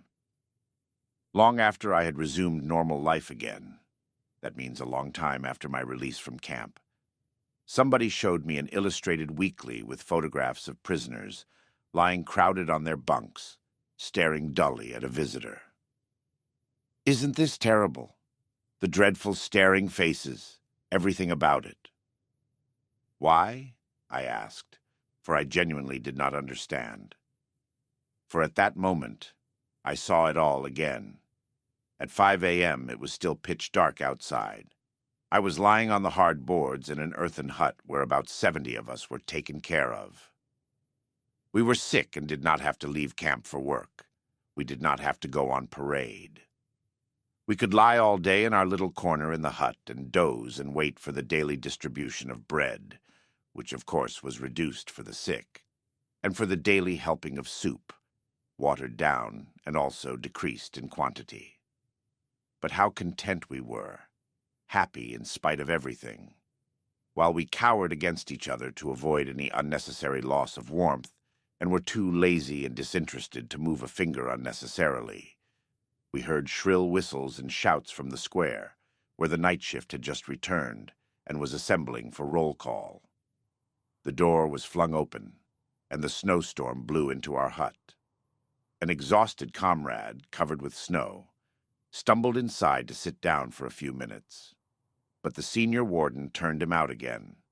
It was strictly forbidden to admit a stranger to a hut while a checkup on the men was in progress. How sorry I was for that fellow, and how glad not to be in his skin at that moment, but instead to be sick and able to doze on in the sick quarters.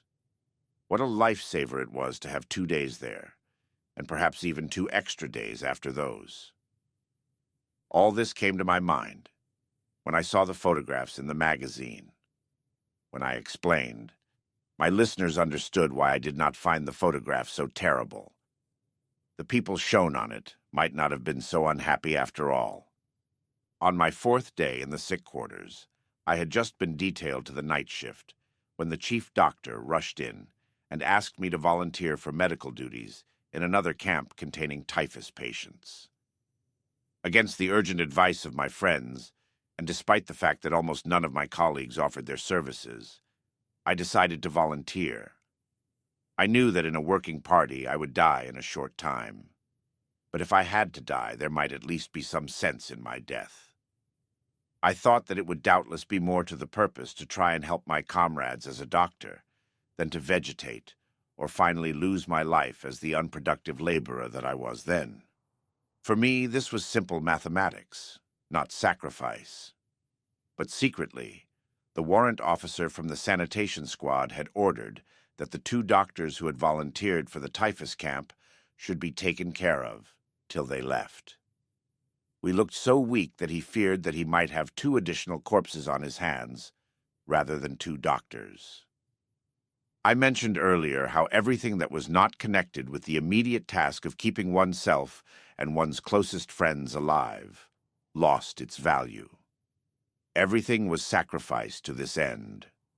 A man's character became involved to the point that he was caught in a mental turmoil which threatened all the values he held and threw them into doubt. Under the influence of a world which no longer recognized the value of human life and human dignity, which had robbed man of his will and had made him an object to be exterminated, having planned, however, to make full use of him first, to the last ounce of his physical resources. Under this influence, the personal ego finally suffered a loss of values. If the man in the concentration camp did not struggle against this, in a last effort to save his self-respect, he lost the feeling of being an individual, a being with a mind, with inner freedom and personal value. He thought of himself then as only a part of an enormous mass of people. His existence descended to the level of animal life. The men were herded, sometimes to one place, then to another, sometimes driven together, then apart, like a flock of sheep without a thought or a will of their own. A small but dangerous pack watched them from all sides, well versed in methods of torture and sadism. They drove the herd incessantly, backwards and forwards, with shouts, kicks, and blows. And we, the sheep, thought of 2 things only: how to evade the bad dogs and how to get a little food. Just like sheep that crowd timidly into the center of a herd, each of us tried to get into the middle of our formations. That gave one a better chance of avoiding the blows of the guards who were marching on either side and to the front and rear of our column. The central position had the added advantage of affording protection against the bitter winds. It was, therefore, in an attempt to save one's own skin that one literally tried to submerge into the crowd. This was done automatically in the formations, but at other times it was a very conscious effort on our part, in conformity with one of the camp's most imperative laws of self-preservation. Do not be conspicuous. We tried at all times to avoid attracting the attention of the SS. There were times, of course, when it was possible, and even necessary, to keep away from the crowd. It is well known that an enforced community life, in which attention is paid to everything one does at all times, may result in an irresistible urge to get away, at least for a short while. The prisoner craved to be alone with himself and his thoughts. He yearned for privacy and for solitude. After my transportation to a so-called rest camp, I had the rare fortune to find solitude for about 5 minutes at a time.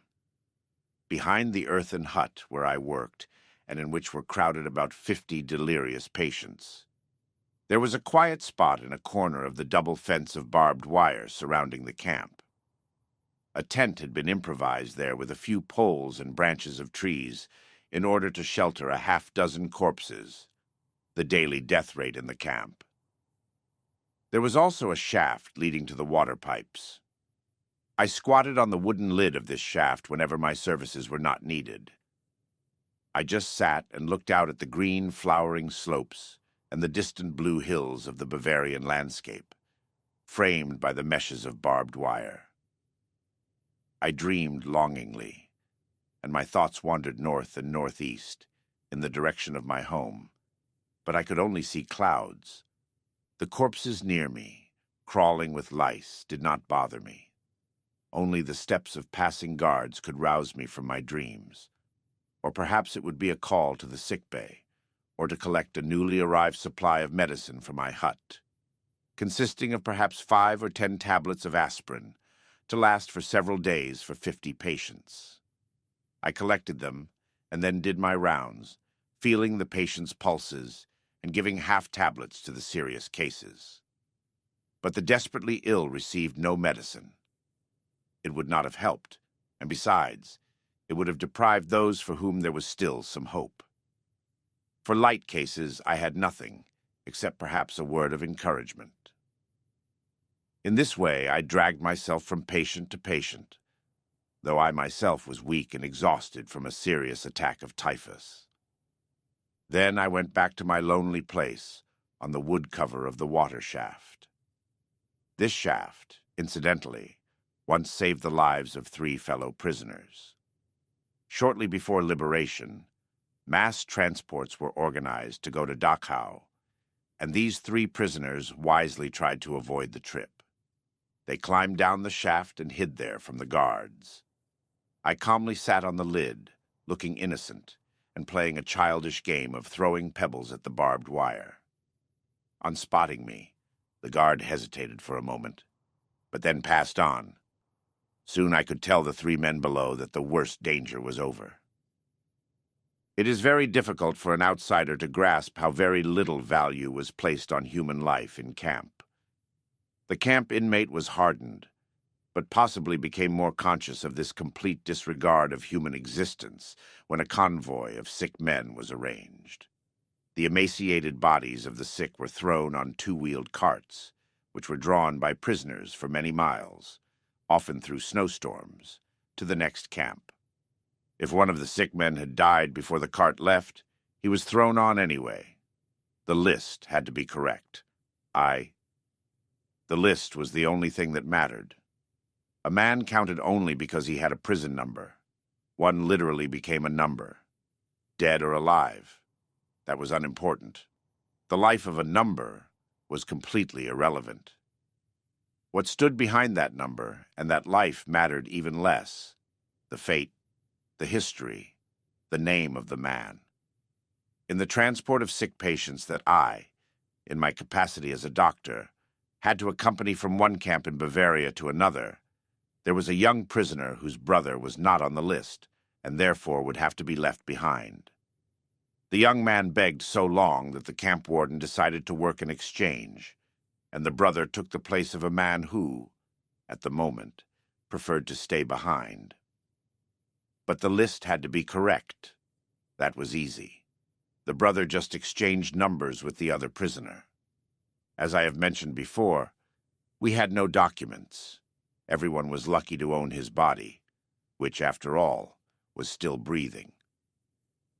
All else about us, i.e., the rags hanging from our gaunt skeletons, was only of interest if we were assigned to a transport of sick patients. The departing Moslems were examined with unabashed curiosity to see whether their coats or shoes were not better than one's own. After all, their fates were sealed.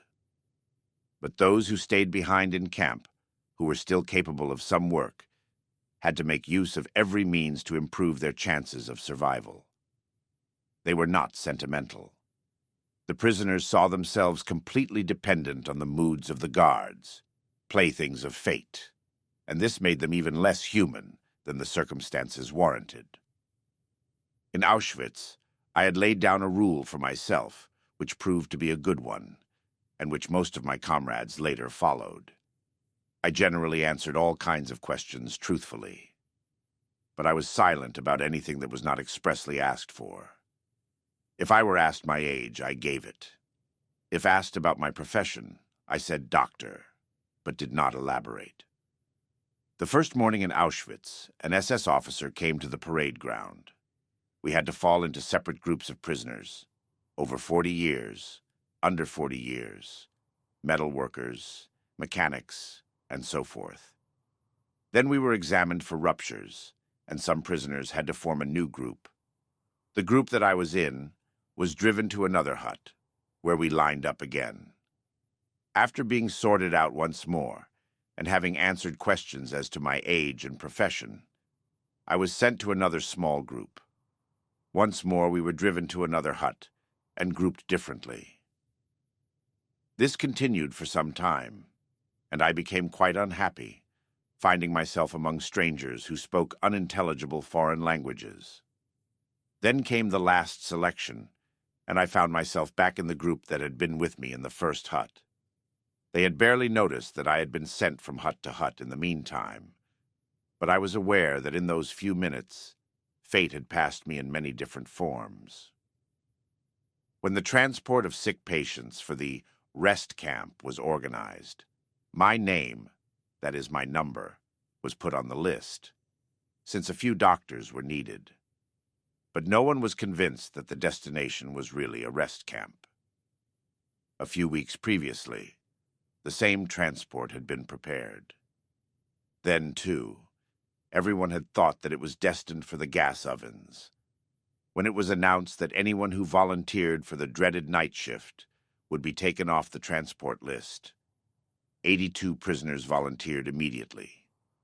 A quarter of an hour later, the transport was canceled, but the 82 stayed on the list for the night shift. For the majority of them, this meant death within the next fortnight. Now the transport for the rest camp was arranged for the second time. Again, no one knew whether this was a ruse to obtain the last bit of work from the sick, if only for 14 days, or whether it would go to the gas ovens or to a genuine rest camp. The chief doctor, who had taken a liking to me, told me furtively one evening at 9:45, "I have made it known in the orderly room that you can still have your name crossed off the list. You may do so up till 10 o'clock. I told him that this was not my way, that I had learned to let fate take its course. I might as well stay with my friends, I said. There was a look of pity in his eyes, as if he knew. He shook my hand silently, as though it were a farewell, not for life, but from life. Slowly I walked back to my hut. There I found a good friend waiting for me. "You really want to go with them?" he asked sadly. "Yes, I am going." Tears came to his eyes, and I tried to comfort him. Then there was something else to do, to make my will. "Listen, Otto, if I don't get back home to my wife, and if you should see her again, then tell her that I talked of her daily, hourly. You remember. Secondly, I have loved her more than anyone. Thirdly, the short time I have been married to her outweighs everything, even all we have gone through here. Otto, where are you now? Are you alive? What has happened to you since our last hour together? Did you find your wife again? And do you remember how I made you learn my will by heart, word for word, in spite of your childlike tears?" The next morning, I departed with the transport. This time it was not a ruse. We were not heading for the gas chambers, and we actually did go to a rest camp. Those who had pitied me remained in a camp where famine was to rage even more fiercely than in our new camp. They tried to save themselves, but they only sealed their own fates. Months later, after liberation, I met a friend from the old camp. He related to me how he, as camp policeman, had searched for a piece of human flesh that was missing from a pile of corpses. He confiscated it from a pot in which he found it cooking. Cannibalism had broken out. I had left just in time. Does this not bring to mind the story of death in Tehran? A rich and mighty Persian once walked in his garden with one of his servants. The servant cried that he had just encountered death, who had threatened him. He begged his master to give him his fastest horse, so that he could make haste and flee to Tehran, which he could reach that same evening. The master consented, and the servant galloped off on the horse. On returning to his house, the master himself met death, and questioned him. "Why did you terrify and threaten my servant?" "I did not threaten him.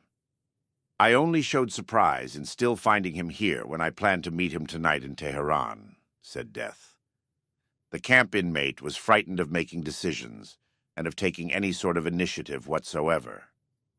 This was the result of a strong feeling that fate was one's master, and that one must not try to influence it in any way, but instead let it take its own course. In addition, there was a great apathy, which contributed in no small part to the feelings of the prisoner. At times, lightning decisions had to be made, decisions which spelled life or death. The prisoner would have preferred to let fate make the choice for him. This escape from commitment was most apparent when a prisoner had to make the decision for or against an escape attempt. In those minutes in which he had to make up his mind, and it was always a question of minutes, he suffered the tortures of hell. Should he make the attempt to flee? Should he take the risk? I, too, experienced this torment. As the battlefront drew nearer, I had the opportunity to escape. A colleague of mine who had to visit huts outside the camp in the course of his medical duties wanted to escape and take me with him. Under the pretense of holding a consultation about a patient whose illness required a specialist's advice, he smuggled me out. Outside the camp, a member of a foreign resistance movement was to supply us with uniforms and documents. At the last moment, there were some technical difficulties, and we had to return to camp once more.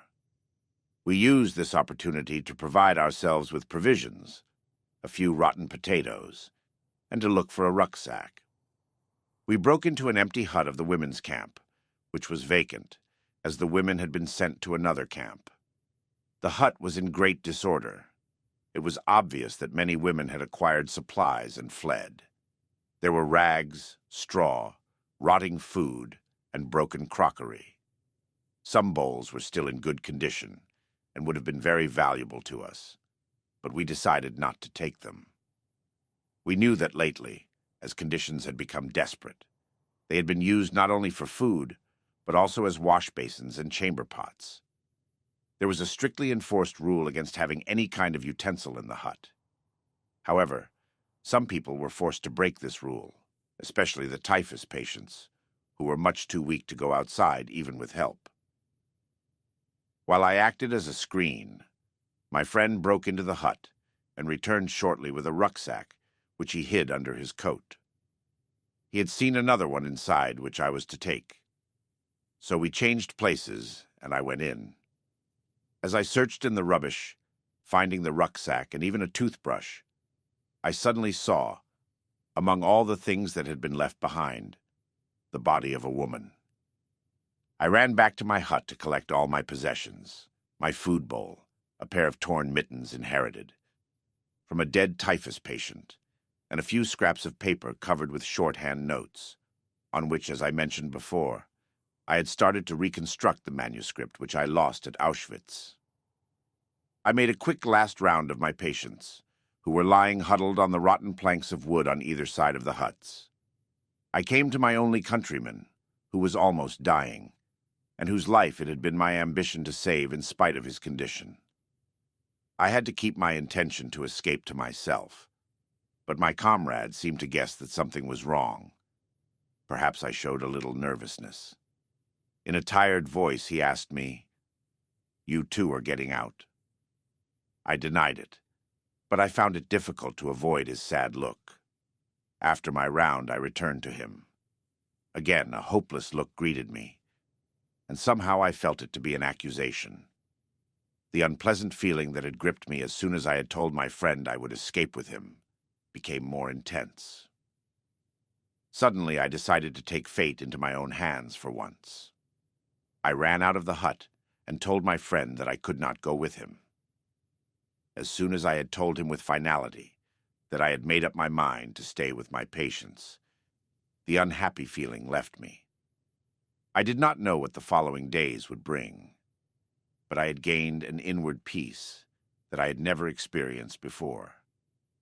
I returned to the hut, sat down on the boards at my countryman's feet, and tried to comfort him. Then I chatted with the others, trying to quiet them in their delirium. Our last day in camp arrived. As the battlefront came nearer, mass transports had taken nearly all the prisoners to other camps. The camp authorities, the capos and the cooks had fled. On this day, an order was given that the camp must be evacuated completely by sunset. Even the few remaining prisoners, the sick, a few doctors, and some nurses, would have to leave. At night, the camp was to be set on fire. In the afternoon, the trucks which were to collect the sick had not yet appeared. Instead, the camp gates were suddenly closed, and the barbed wire closely watched, so that no one could attempt an escape. The remaining prisoners seemed to be destined to burn with the camp. For the second time, my friend and I decided to escape. We had been given an order to bury 3 men outside the barbed wire fence. We were the only 2 in camp who had strength enough to do the job. Nearly all the others lay in the few huts which were still in use, prostrate with fever and delirium. We now made our plans. Along with the first body, we would smuggle out my friend's rucksack, hiding it in the old laundry tub which served as a coffin. When we took out the second body, we would also carry out my rucksack, and on the third trip, we intended to make our escape. The first 2 trips went according to plan. After we returned, I waited while my friend tried to find a piece of bread, so that we would have something to eat during the next few days in the woods. I waited. Minutes passed. I became more and more impatient as he did not return. After 3 years of imprisonment, I was picturing freedom joyously, imagining how wonderful it would be to run toward the battlefront. But we did not get that far. The very moment when my friend came back, the camp gate was thrown open. A splendid aluminium-colored car, on which were painted large red crosses, slowly rolled onto the parade ground. A delegate from the International Red Cross in Geneva had arrived, and the camp and its inmates were under his protection. The delegate billeted himself in a farmhouse in the vicinity, in order to be near the camp at all times in case of emergency. Who worried about escape now? Boxes with medicines were unloaded from the car. Cigarettes were distributed. We were photographed, and joy reigned supreme. Now there was no need for us to risk running toward the fighting line. In our excitement, we had forgotten the third body, so we carried it outside and dropped it into the narrow grave we had dug for the 3 corpses. The guard who accompanied us, a relatively inoffensive man, suddenly became quite gentle. He saw that the tables might be turned and tried to win our goodwill. He joined in the short prayers that we offered for the dead men before throwing soil over them. After the tension and excitement of the past days and hours, those last days in our race with death, the words of our prayer asking for peace were as fervent as any ever uttered by the human voice. And so the last day in camp passed in anticipation of freedom, but we had rejoiced too early.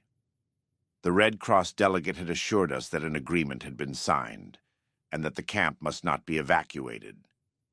But that night the SS arrived with trucks and brought an order to clear the camp. The last remaining prisoners were to be taken to a central camp, from which they would be sent to Switzerland within 48 hours, to be exchanged for some prisoners of war. We scarcely recognized the SS. They were so friendly, trying to persuade us to get in the trucks without fear, telling us that we should be grateful for our good luck. Those who were strong enough crowded into the trucks, and the seriously ill and feeble were lifted up with difficulty. My friend and I, we did not hide our rucksacks now, stood in the last group, from which 13 would be chosen for the next to last truck. The chief doctor counted out the requisite number, but he omitted the 2 of us. The 13 were loaded into the truck, and we had to stay behind. Surprised, very annoyed and disappointed, we blamed the chief doctor, who excused himself by saying that he had been tired and distracted. He said that he had thought we still intended to escape. Impatiently, we sat down, keeping our rucksacks on our backs, and waited with the few remaining prisoners for the last truck. We had to wait a long time. Finally, we lay down on the mattresses of the deserted guardroom, exhausted by the excitement of the last few hours and days, during which we had fluctuated continually between hope and despair. We slept in our clothes and shoes, ready for the journey. The noise of rifles and cannons woke us. The flashes of tracer bullets and gunshots entered the hut. The chief doctor dashed in and ordered us to take cover on the floor. One prisoner jumped on my stomach from the bed above me, and with his shoes on. That awakened me all right. Then we grasped what was happening. The battlefront had reached us. The shooting decreased and morning dawned. Outside on the pole at the camp gate, a white flag floated in the wind. Many weeks later, we found out that even in those last hours, fate had toyed with us few remaining prisoners. We found out just how uncertain human decisions are, especially in matters of life and death. I was confronted with photographs which had been taken in a small camp not far from ours. Our friends who had thought they were traveling to freedom that night had been taken in the trucks to this camp, and there they were locked in the huts and burned to death. Their partially charred bodies were recognizable on the photograph. I thought again of death in Tehran. Apart from its role as a defensive mechanism, the prisoner's apathy was also the result of other factors. Hunger and lack of sleep contributed to it, as they do in normal life also, and to the general irritability, which was another characteristic of the prisoner's mental state. The lack of sleep was due partly to the pestering of vermin, which infested the terribly overcrowded huts because of the general lack of hygiene and sanitation. The fact that we had neither nicotine nor caffeine also contributed to the state of apathy and irritability. Besides these physical causes, there were mental ones, in the form of certain complexes. The majority of prisoners suffered from a kind of inferiority complex. We all had once been or had fancied ourselves to be somebody.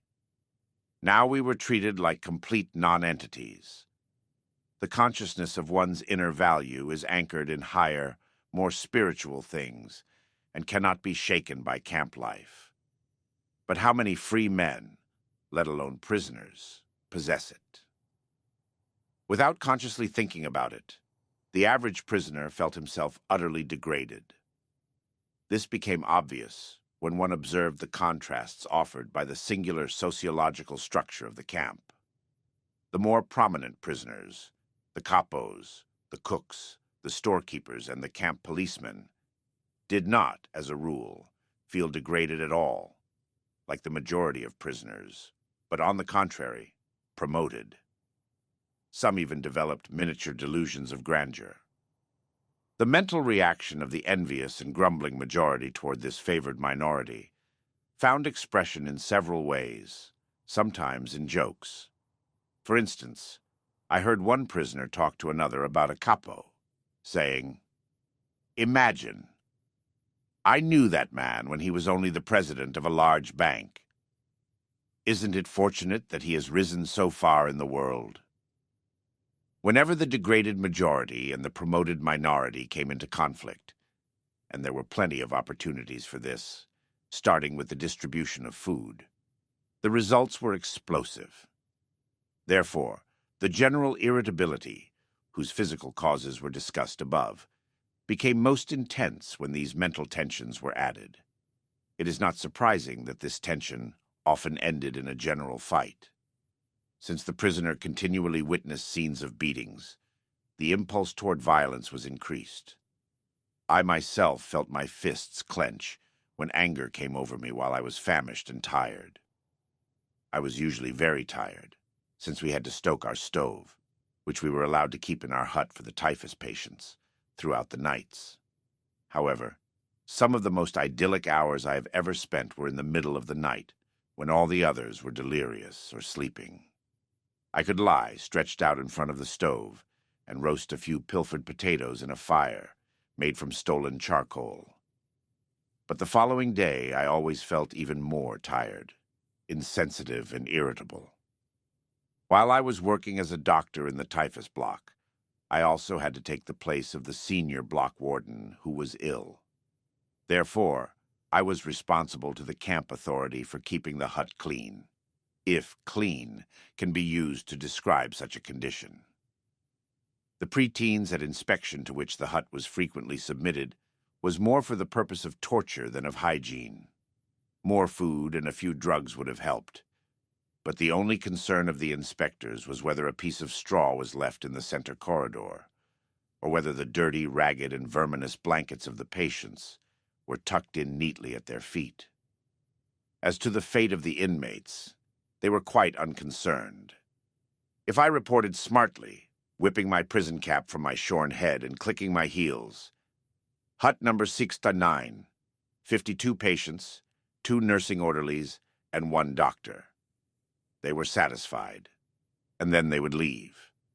But until they arrived, often they were hours later than announced, and sometimes did not come at all, I was forced to keep straightening blankets, picking up bits of straw which fell from the bunks, and shouting at the poor devils who tossed in their beds and threatened to upset all my efforts at tidiness and cleanliness. Apathy was particularly increased among the feverish patients, so that they did not react at all unless they were shouted at.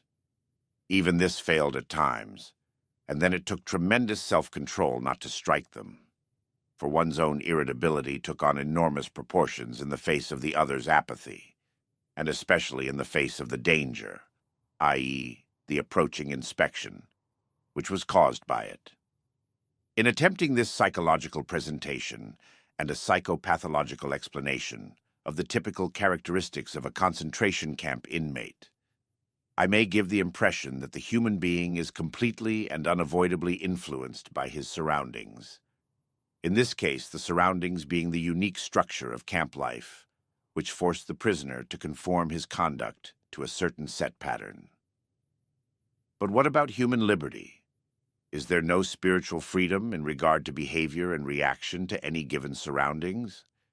Is that theory true, which would have us believe that man is no more than a product of many conditional and environmental factors, be they of a biological, psychological, or sociological nature? Is man but an accidental product of these? Most important, do the prisoner's reactions to the singular world of the concentration camp prove that man cannot escape the influences of his surroundings? Does man have no choice of action in the face of such circumstances? We can answer these questions from experience, as well as on principle. The experiences of camp life show that man does have a choice of action. There were enough examples, often of a heroic nature, which proved that apathy could be overcome, irritability suppressed. Man can preserve a vestige of spiritual freedom, of independence of mind, even in such terrible conditions of psychic and physical stress. We who lived in concentration camps can remember the men who walked through the huts, comforting others, giving away their last piece of bread. They may have been few in number, but they offer sufficient proof that everything can be taken from a man but one thing, the last of the human freedoms, to choose one's attitude in any given set of circumstances, to choose one's own way. And there were always choices to make. Every day, every hour, offered the opportunity to make a decision which determined whether you would or would not submit to those powers which threatened to rob you of your very self, your inner freedom, which determined whether or not you would become the plaything of circumstance, renouncing freedom and dignity to become molded into the form of the typical inmate. Seen from this point of view, the mental reactions of the inmates of a concentration camp must seem more to us than the mere expression of certain physical and sociological conditions. Even though conditions such as lack of sleep, insufficient food, and various mental stresses may suggest that the inmates were bound to react in certain ways, in the final analysis, it becomes clear that the sort of person the prisoner became was the result of an inner decision, and not the result of camp influences alone. Fundamentally, therefore, any man can, even under such circumstances, decide what shall become of him, mentally and spiritually. He may retain his human dignity, even in a concentration camp. Dostoevsky said once, "There is only one thing that I dread, not to be worthy of my sufferings." These words frequently came to my mind after I became acquainted with those martyrs whose behavior in camp, whose suffering and death, bore witness to the fact that the last inner freedom cannot be lost. It can be said that they were worthy of their sufferings. The way they bore their suffering was a genuine inner achievement. It is this spiritual freedom, which cannot be taken away, that makes life meaningful and purposeful. An active life serves the purpose of giving man the opportunity to realize values in creative work, while a passive life of enjoyment affords him the opportunity to obtain fulfillment in experiencing beauty, art, or nature. But there is also purpose in that life, which is almost barren of both creation and enjoyment, and which admits of but one possibility of high moral behavior, namely, in man's attitude to his existence, an existence restricted by external forces. A creative life and a life of enjoyment are banned to him. But not only creativeness and enjoyment are meaningful. If there is a meaning in life at all, then there must be a meaning in suffering. Suffering is an ineradicable part of life, even as fate and death. Without suffering and death, human life cannot be complete. The way in which a man accepts his fate and all the suffering it entails, the way in which he takes up his cross, gives him ample opportunity, even under the most difficult circumstances, to add a deeper meaning to his life. It may remain brave, dignified, and unselfish, or in the bitter fight for self-preservation, he may forget his human dignity and become no more than an animal. Here lies the chance for a man either to make use of or to forego the opportunities of attaining the moral values that a difficult situation may afford him. And this decides whether he is worthy of his sufferings or not. Do not think that these considerations are unworldly and too far removed from real life. It is true that only a few people are capable of reaching such high moral standards. Of the prisoners, only a few kept their full inner liberty and obtained those values which their suffering afforded. But even one such example is sufficient proof that man's inner strength may raise him above his outward fate. Such men are not only in concentration camps. Everywhere man is confronted with fate, with the chance of achieving something through his own suffering. Take the fate of the sick, especially those who are incurable. I once read a letter written by a young invalid, in which he told a friend that he had just found out he would not live for long, that even an operation would be of no help. He wrote further that he remembered a film he had seen in which a man was portrayed who waited for death in a courageous and dignified way. The boy had thought it a great accomplishment to meet death so well. Now, he wrote, fate was offering him a similar chance. Those of us who saw the film called Resurrection, taken from a book by Tolstoy, years ago, may have had similar thoughts. Here were great destinies and great men. For us, at that time, there was no great fate. There was no chance to achieve such greatness. After the picture, we went to the nearest cafe, and over a cup of coffee and a sandwich, we forgot the strange metaphysical thoughts which for one moment had crossed our minds. But when we ourselves were confronted with a great destiny, and faced with the decision of meeting it with equal spiritual greatness, by then we had forgotten our youthful resolutions of long ago, and we failed. Perhaps there came a day for some of us when we saw the same film again, or a similar one. But by then, other pictures may have simultaneously unrolled before one's inner eye. Pictures of people who attained much more in their lives than a sentimental film could show. Some details of a particular man's inner greatness may have come to one's mind, like the story of the young woman whose death I witnessed in a concentration camp. It is a simple story. There is little to tell, and it may sound as if I had invented it. But to me, it seems like a poem. This young woman knew that she would die in the next few days. But when I talked to her, she was cheerful in spite of this knowledge. "I am grateful that fate has hit me so hard," she told me. "In my former life, I was spoiled and did not take spiritual accomplishments seriously."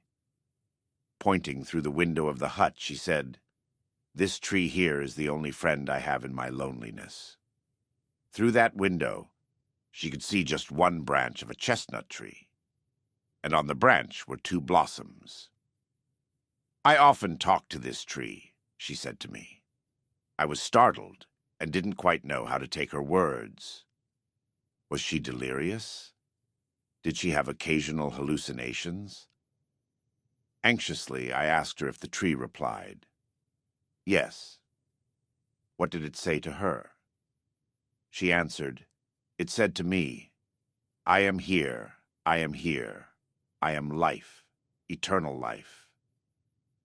We have stated that that which was ultimately responsible for the state of the prisoner's inner self was not so much the enumerated psychophysical causes as it was the result of a free decision. Psychological observations of the prisoners have shown that only the men who allowed their inner hold on their moral and spiritual selves to subside eventually fell victim to the camp's degenerating influences. The question now arises, what could or should have constituted this inner hold?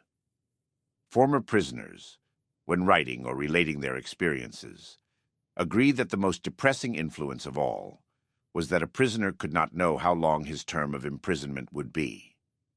He had been given no date for his release. In our camp, it was pointless even to talk about it. Actually, a prison term was not only uncertain, but unlimited.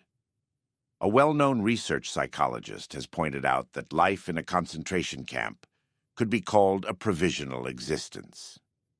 We can add to this by defining it as a provisional existence of unknown limit. New arrivals usually knew nothing about the conditions at a camp. Those who had come back from other camps were obliged to keep silent, and from some camps no one had returned. On entering camp, a change took place in the minds of the men. With the end of uncertainty, there came the uncertainty of the end. It was impossible to foresee whether or when, if at all, this form of existence would end. The Latin word finis has 2 meanings, the end or the finish, and a goal to reach. A man who could not see the end of his provisional existence was not able to aim at an ultimate goal in life. He ceased living for the future, in contrast to a man in normal life. Therefore, the whole structure of his inner life changed. Signs of decay, set in which we know from other areas of life. The unemployed worker, for example, is in a similar position. His existence has become provisional, and in a certain sense, he cannot live for the future or aim at a goal. Research work done on unemployed miners has shown that they suffer from a peculiar sort of deformed time, inner time, which is a result of their unemployed state. Prisoners, too, suffered from this strange time experience. In camp, a small time unit, a day, for example, filled with hourly tortures and fatigue, appeared endless. A larger time unit, perhaps a week, seemed to pass very quickly. My comrades agreed when I said that in camp, a day lasted longer than a week. How paradoxical was our time experience. In this connection, we are reminded of Thomas Mann's The Magic Mountain, which contains some very pointed psychological remarks. Mann studies the spiritual development of people who are in an analogous psychological position, i.e., tuberculosis patients in a sanatorium who also know no date for their release. They experience a similar existence, without a future and without a goal. One of the prisoners, who on his arrival marched with a long column of new inmates from the station to the camp, told me later that he had felt as though he were marching at his own funeral. His life had seemed to him absolutely without future. He regarded it as over and done, as if he had already died. This feeling of lifelessness was intensified by other causes. In time, it was the limitlessness of the term of imprisonment which was most acutely felt. in space, the narrow limits of the prison. Anything outside the barbed wire became remote, out of reach and, in a way, unreal. The events and the people outside, all the normal life there, had a ghostly aspect for the prisoner. The outside life, that is, as much as he could see of it, appeared to him almost as it might have to a dead man who looked at it from another world. A man who let himself decline, because he could not see any future goal, found himself occupied with retrospective thoughts. In a different connection, we have already spoken of the tendency there was to look into the past, to help make the present, with all its horrors, less real. But in robbing the present of its reality, there lay a certain danger. It became easy to overlook the opportunities to make something positive of camp life, opportunities which really did exist. Regarding our provisional existence as unreal was in itself an important factor in causing the prisoners to lose their hold on life. Everything in a way became pointless. Such people forgot that often it is just such an exceptionally difficult external situation which gives man the opportunity to grow spiritually beyond himself. Instead of taking the camp's difficulties as a test of their inner strength, they did not take their life seriously and despised it as something of no consequence. They preferred to close their eyes and to live in the past. Life for such people became meaningless. Naturally, only a few people were capable of reaching great spiritual heights, but a few were given the chance to attain human greatness even through their apparent worldly failure and death, an accomplishment which in ordinary circumstances they would never have achieved. To the others of us, the mediocre and the half-hearted, the words of Bismarck could be applied. Life is like being at the dentist. You always think that the worst is still to come, and yet it is over already. Varying this, we could say that most men in a concentration camp believed that the real opportunities of life had passed. Yet, in reality, there was an opportunity and a challenge. One could make a victory of those experiences, turning life into an inner triumph, or one could ignore the challenge and simply vegetate, as did a majority of the prisoners. Any attempt at fighting the camp's psychopathological influence on the prisoner by psychotherapeutic or psychohygienic methods had to aim at giving him inner strength by pointing out to him a future goal to which he could look forward. Instinctively, some of the prisoners attempted to find one on their own. It is a peculiarity of man that he can only live by looking to the future, sub specie aeternitatis. And this is his salvation in the most difficult moments of his existence, although he sometimes has to force his mind to the task. I remember a personal experience. Almost in tears from pain, I had terrible sores on my feet from wearing torn shoes. I limped a few kilometers with our long column of men from the camp to our work site. Very cold, bitter winds struck us. I kept thinking of the endless little problems of our miserable life. What would there be to eat tonight? If a piece of sausage came as extra ration, should I exchange it for a piece of bread?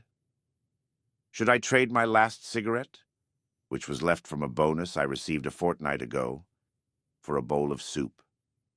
How could I get a piece of wire to replace the fragment which served as one of my shoelaces?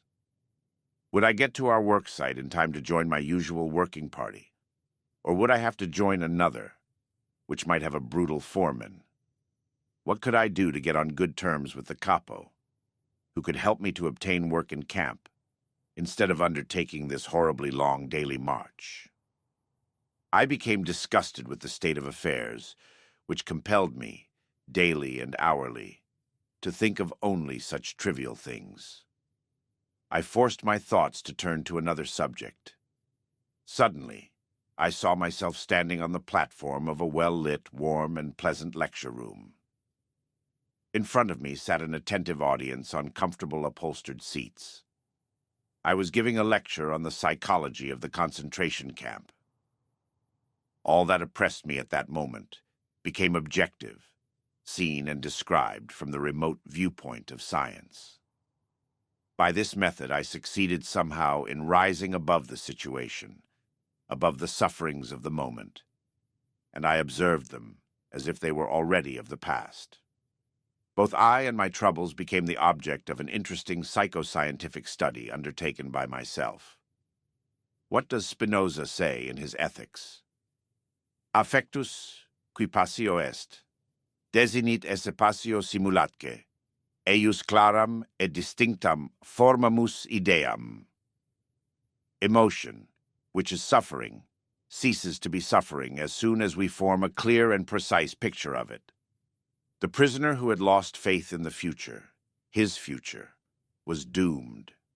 With his loss of belief in the future, he also lost his spiritual hold.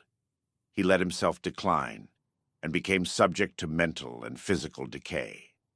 Usually this happened quite suddenly, in the form of a crisis, the symptoms of which were familiar to the experienced camp inmate. We all feared this moment, not for ourselves, which would have been pointless, but for our friends. Usually it began with the prisoner refusing one morning to get dressed and wash, or to go out on the parade grounds. No entreaties, no blows, no threats had any effect. He just lay there, hardly moving. If this crisis was brought about by an illness, he refused to be taken to the sick bay or to do anything to help himself. He simply gave up. There he remained, lying in his own excreta, and nothing bothered him any more. I once had a dramatic demonstration of the close link between the loss of faith in the future and this dangerous giving up.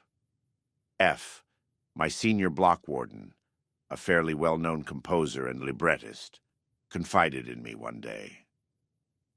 "I would like to tell you something, Doctor. I have had a strange dream. A voice told me that I could wish for something, that I should only say what I wanted to know, and all my questions would be answered. What do you think I asked?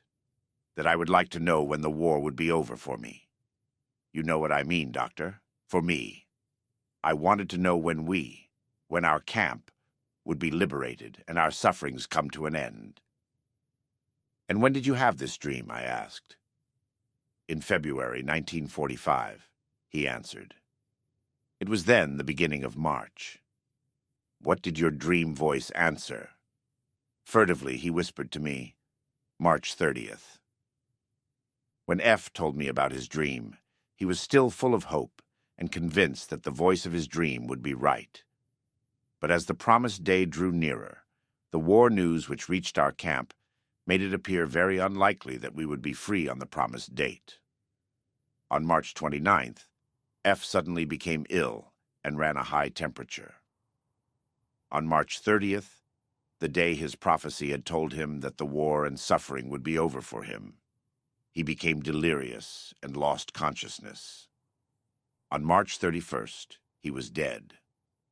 To all outward appearances, he had died of typhus.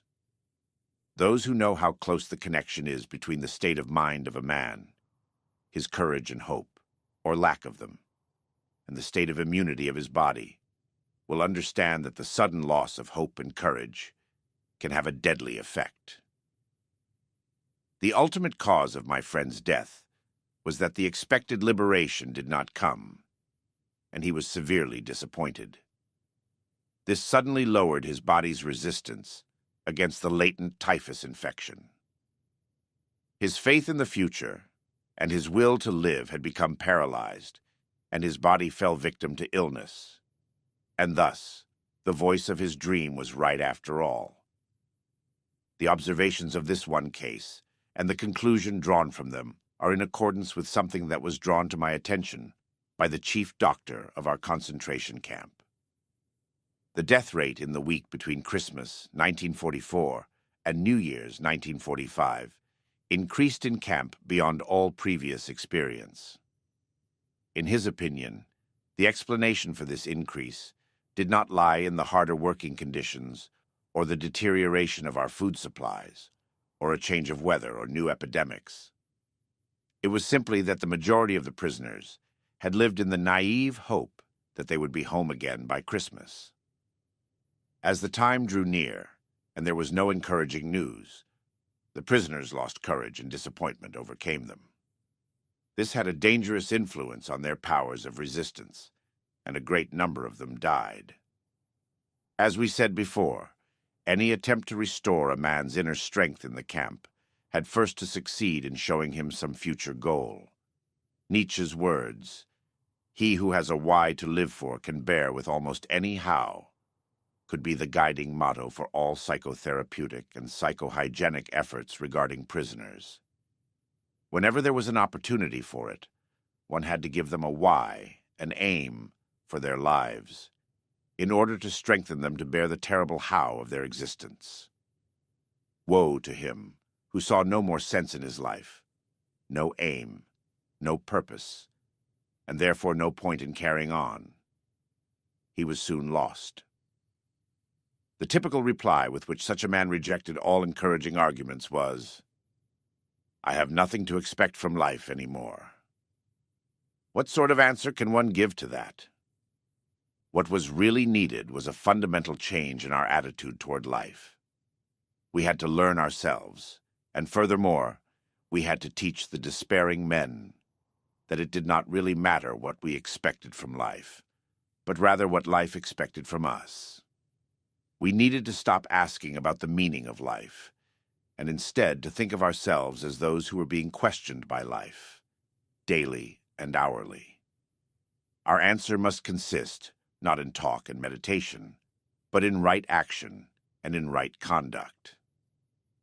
Life ultimately means taking the responsibility to find the right answer to its problems and to fulfill the tasks which it constantly sets for each individual. These tasks, and therefore the meaning of life, differ from man to man and from moment to moment. Thus it is impossible to define the meaning of life in a general way. Questions about the meaning of life can never be answered by sweeping statements. Life does not mean something vague, but something very real and concrete, just as life's tasks are also very real and concrete. They form man's destiny, which is different and unique for each individual. No man and no destiny can be compared with any other man or any other destiny. No situation repeats itself, and each situation calls for a different response. Sometimes the situation in which a man finds himself may require him to shape his own fate by action. At other times, it is more advantageous for him to make use of an opportunity for contemplation and to realize assets in this way. Sometimes man may be required simply to accept fate, to bear his cross. Every situation is distinguished by its uniqueness, and there is always only one right answer to the problem posed by the situation at hand. When a man finds that it is his destiny to suffer, he will have to accept his suffering as his task, his single and unique task. He will have to acknowledge the fact that even in suffering he is unique and alone in the universe. No one can relieve him of his suffering or suffer in his place. His unique opportunity lies in the way in which he bears his burden. For us, as prisoners, these thoughts were not speculations far removed from reality. They were the only thoughts that could be of help to us. They kept us from despair, even when there seemed to be no chance of coming out of it alive. Long ago, we had passed the stage of asking what was the meaning of life, a naive query which understands life as the attaining of some aim through the active creation of something of value. For us, the meaning of life embraced the wider cycles of life and death, of suffering and of dying. Once the meaning of suffering had been revealed to us, we refused to minimize or alleviate the camp's tortures by ignoring them or harboring false illusions and entertaining artificial optimism. Suffering had become a task on which we did not want to turn our backs. We had realized its hidden opportunities for achievement, the opportunities which caused the poet Rilke to write, "Wie viel ist aufzuleiden?" How much suffering there is to get through. Rilke spoke of getting through suffering. as others would talk of getting through work. There was plenty of suffering for us to get through. Therefore, it was necessary to face up to the full amount of suffering, trying to keep moments of weakness and furtive tears to a minimum. But there was no need to be ashamed of tears, for tears bore witness that a man had the greatest of courage, the courage to suffer. Only very few realized that. Shamefacedly, some confessed occasionally that they had wept, like the comrade who answered my question of how he had gotten over his edema, by confessing, "I have wept it out of my system." The tender beginnings of a psychotherapy or psychohygiene were, when they were possible at all in the camp, either individual or collective in nature. The individual psychotherapeutic attempts were often a kind of life-saving procedure. These efforts were usually concerned with the prevention of suicides. A very strict camp ruling forbade any efforts to save a man who attempted suicide. It was forbidden, for example, to cut down a man who was trying to hang himself. Therefore, it was all important to prevent these attempts from occurring. I remember 2 cases of would-be suicide, which bore a striking similarity to each other. Both men had talked of their intentions to commit suicide. Both used the typical argument. They had nothing more to expect from life. In both cases, it was a question of getting them to realize that life was still expecting something from them. Something in the future was expected of them. We found, in fact, that for the one it was his child whom he adored and who was waiting for him in a foreign country. For the other it was a thing, not a person. This man was a scientist, and had written a series of books which still needed to be finished. His work could not be done by anyone else, any more than another person could ever take the place of the father in his child's affections. This uniqueness and singleness, which distinguishes each individual and gives a meaning to his existence, has a bearing on creative work as much as it does on human love. When the impossibility of replacing a person is realized, it allows the responsibility which a man has for his existence and its continuance to appear in all its magnitude. A man who becomes conscious of the responsibility he bears toward a human being, who affectionately waits for him, or to an unfinished work, will never be able to throw away his life. He knows the why for his existence, and will be able to bear almost any how. The opportunities for collective psychotherapy were naturally limited in camp. The right example was more effective than words could ever be. A senior block warden who did not side with the authorities had, by his just and encouraging behavior, 1,000 opportunities to exert a far-reaching moral influence on those under his jurisdiction. The immediate influence of behavior is always more effective than that of words. But at times a word was effective too, when mental receptiveness had been intensified by some outer circumstances. I remember an incident when there was occasion for psychotherapeutic work on the inmates of a whole hut, due to an intensification of their receptiveness because of a certain external situation. It had been a bad day. On parade, an announcement had been made about the many actions that would, from then on, be regarded as sabotage, and therefore punishable by immediate death by hanging.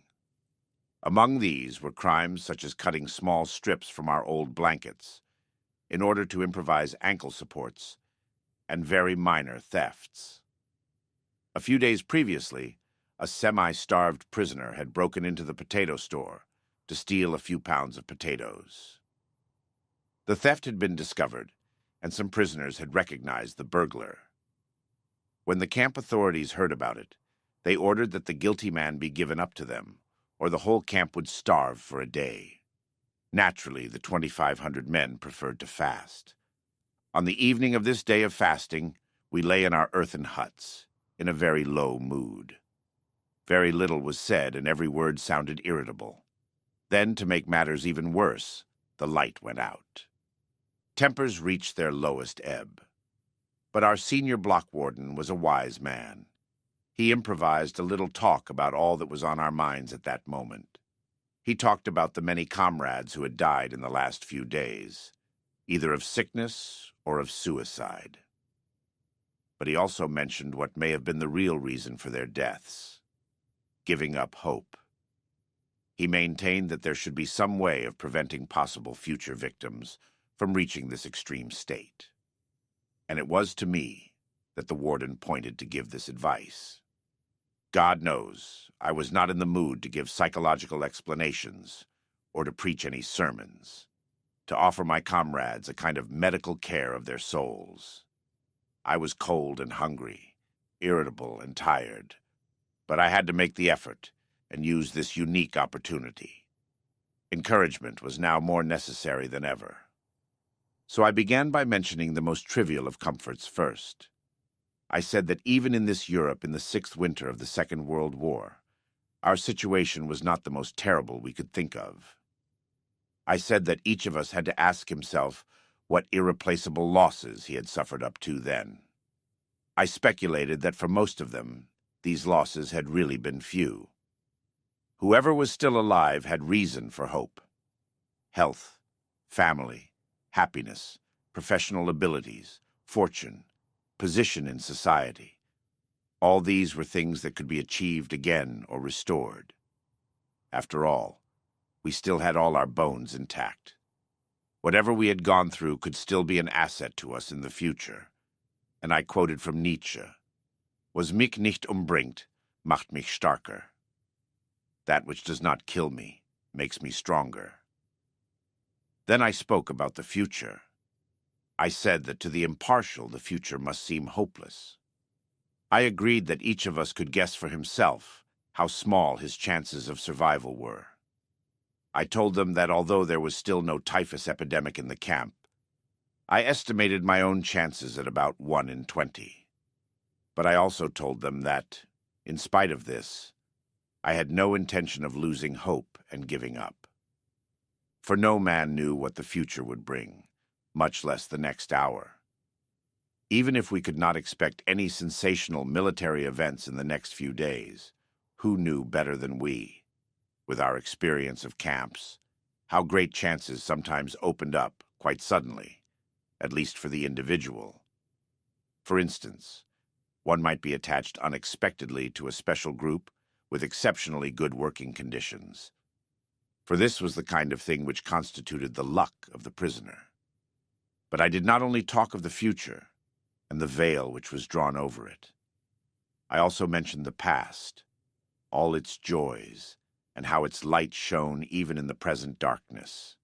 Again I quoted a poet, to avoid sounding like a preacher myself, who had written, "Was du erlebst, kann keine Macht der Welt dir rauben."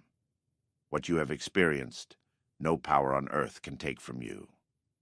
Not only our experiences, but all we have done, whatever great thoughts we may have had, and all we have suffered, all this is not lost, though it is past. We have brought it into being. Having been is also a kind of being, and perhaps the surest kind. Then I spoke of the many opportunities of giving life a meaning. I told my comrades, who lay motionless, although occasionally a sigh could be heard, that human life, under any circumstances, never ceases to have a meaning, and that this infinite meaning of life includes suffering and dying, privation and death. I asked the poor creatures who listened to me attentively in the darkness of the hut to face up to the seriousness of our position. They must not lose hope, but should keep their courage in the certainty that the hopelessness of our struggle did not detract from its dignity and its meaning.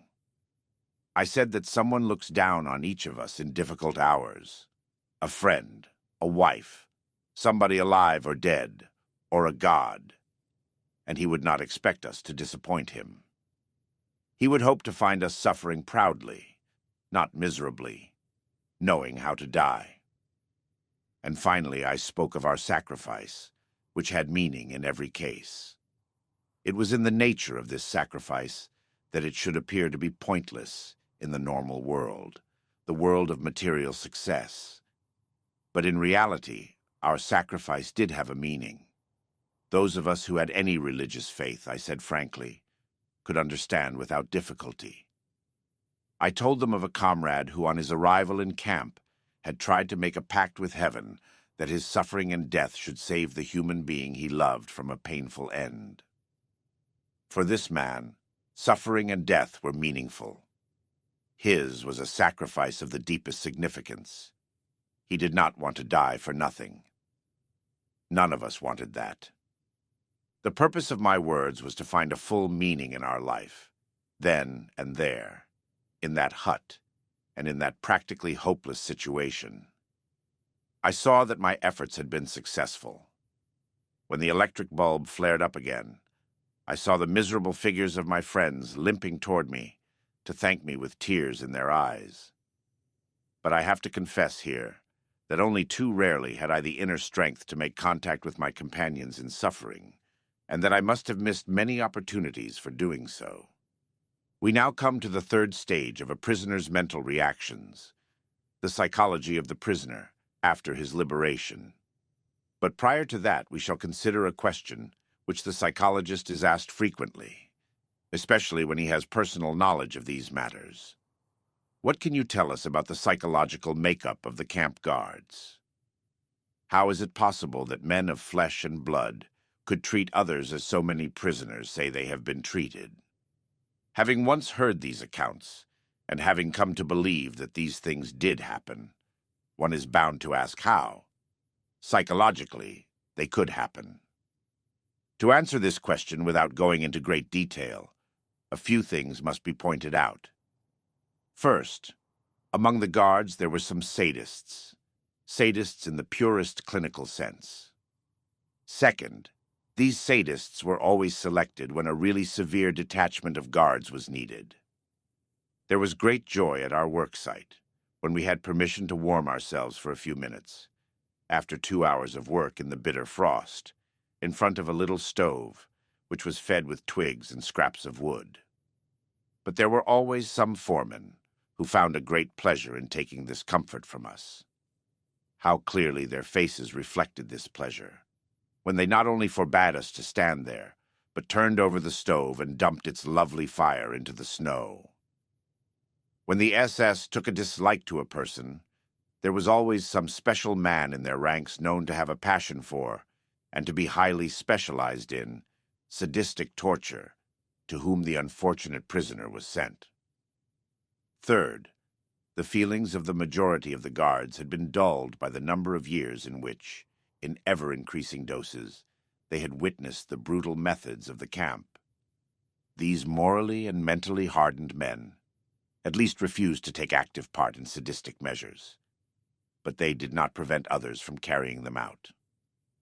Fourth, it must be stated that even among the guards, there were some who took pity on us.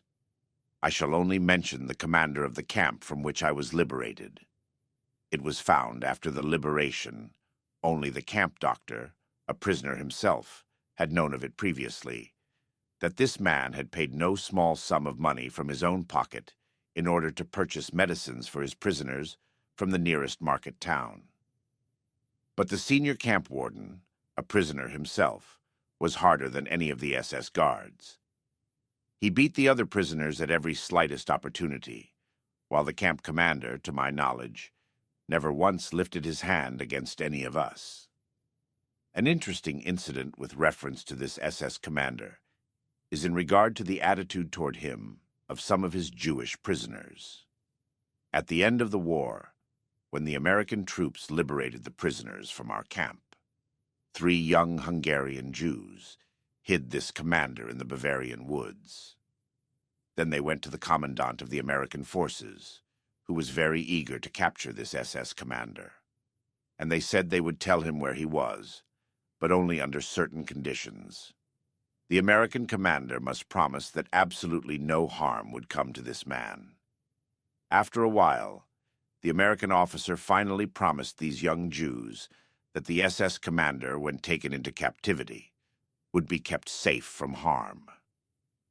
Not only did the American officer keep his promise, but, as a matter of fact, the former SS commander of this concentration camp was in a sense restored to his command, for he supervised the collection of clothing among the nearby Bavarian villages, and its distribution to all of us, who at that time still wore the clothes we had inherited from other inmates of Camp Auschwitz, who were not as fortunate as we, having been sent to the gas chamber immediately upon their arrival at the railway station. It is apparent that the mere knowledge that a man was either a camp guard or a prisoner tells us almost nothing. Human kindness can be found in all groups, even those which as a whole it would be easy to condemn. The boundaries between groups overlapped, and we must not try to simplify matters by saying that these men were angels and those were devils. Certainly it was a considerable achievement for a guard or foreman to be kind to the prisoners in spite of all the camp's influences. And on the other hand, the baseness of a prisoner who treated his own companions badly was exceptionally contemptible. Obviously, the prisoners found the lack of character in such men especially upsetting, while they were profoundly moved by the smallest kindness received from any of the guards. I remember how one day a foreman secretly gave me a piece of bread, which I knew he must have saved from his breakfast ration. It was far more than the small piece of bread which moved me to tears at that time. It was the human something which this man also gave to me, the word and look which accompanied the gift. From all this we may learn that there are two races of men in this world, but only these two, the race of the decent man and the race of the indecent man. Both are found everywhere. They penetrate into all groups of society. No group consists entirely of decent or indecent people. In this sense, no group is of pure race, and therefore one occasionally found a decent fellow among the camp guards. Life in a concentration camp tore open the human soul and exposed its depths. Is it surprising that in those depths we again found only human qualities, which in their very nature were a mixture of good and evil? The rift dividing good from evil, which goes through all human beings, reaches into the lowest depths and becomes apparent even on the bottom of the abyss, which is laid open by the concentration camp. And now, to the last chapter in the psychology of a concentration camp, the psychology of the prisoner who has been released. In describing the experiences of liberation, which naturally must be personal, we shall pick up the threads of that part of our narrative which told of the morning when the white flag was hoisted above the camp gates after days of high tension. This state of inner suspense was followed by total relaxation. But it would be quite wrong to think that we went mad with joy. What then did happen? With tired steps, we prisoners dragged ourselves to the camp gates. Timidly, we looked around and glanced at each other questioningly. Then we ventured a few steps out of camp. This time no orders were shouted at us, nor was there any need to duck quickly to avoid a blow or kick. Oh no. This time the guards offered us cigarettes. We hardly recognized them at first. They had hurriedly changed into civilian clothes. We walked slowly along the road leading from the camp. Soon our legs hurt and threatened to buckle, but we limped on. We wanted to see the camp's surroundings for the first time with the eyes of free men. Freedom, we repeated to ourselves, and yet we could not grasp it. We had said this word so often during all the years we dreamed about it that it had lost its meaning. Its reality did not penetrate into our consciousness. We could not grasp the fact that freedom was ours. We came to meadows full of flowers. We saw and realized that they were there, but we had no feelings about them. The first spark of joy came when we saw a rooster with a tail of multicolored feathers, but it remained only a spark. We did not yet belong to this world. In the evening, when we all met again in our hut, one said secretly to the other, "Tell me, were you pleased today?" And the other replied, feeling ashamed as he did not know that we all felt similarly, "Truthfully, no." We had literally lost the ability to feel pleased and had to relearn it slowly. Psychologically, what was happening to the liberated prisoners could be called depersonalization. Everything appeared unreal, unlikely, as in a dream. We could not believe it was true. How often in the past years had we been deceived by dreams? We dreamt that the day of liberation had come, that we had been set free, had returned home, greeted our friends, embraced our wives, sat down at the table, and started to tell of all the things we had gone through, even of how we had often seen the day of liberation in our dreams. And then a whistle shrilled in our ears, the signal to get up, and our dreams of freedom came to an end. And now the dream had come true. But could we truly believe in it? How long I knelt there and repeated this sentence, memory can no longer recall. But I know that on that day, in that hour, my new life started. Step for step I progressed, until I again became a human being. The body has fewer inhibitions than the mind. It made good use of the new freedom from the first moment on. It began to eat ravenously, for hours and days, even half the night. It is amazing what quantities one can eat. And when one of the prisoners was invited out by a friendly farmer in the neighborhood, he ate and then drank coffee, which loosened his tongue, and he then began to talk, often for hours. The pressure which had been on his mind for years was released at last.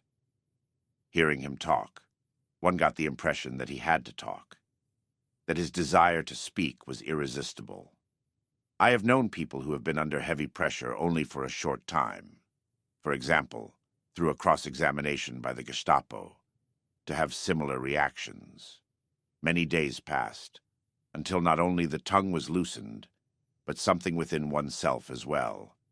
Then feeling suddenly broke through the strange fetters which had restrained it. One day, a few days after the liberation, I walked through the country past flowering meadows, for miles and miles, toward the market town near the camp. Larks rose to the sky, and I could hear their joyous song. There was no one to be seen for miles around. There was nothing but the wide earth and sky, and the lark's jubilation and the freedom of space. I stopped, looked around, and up to the sky. And then I went down on my knees. At that moment there was very little I knew of myself or of the world. I had but one sentence in mind, always the same. I called to the Lord from my narrow prison, and he answered me in the freedom of space.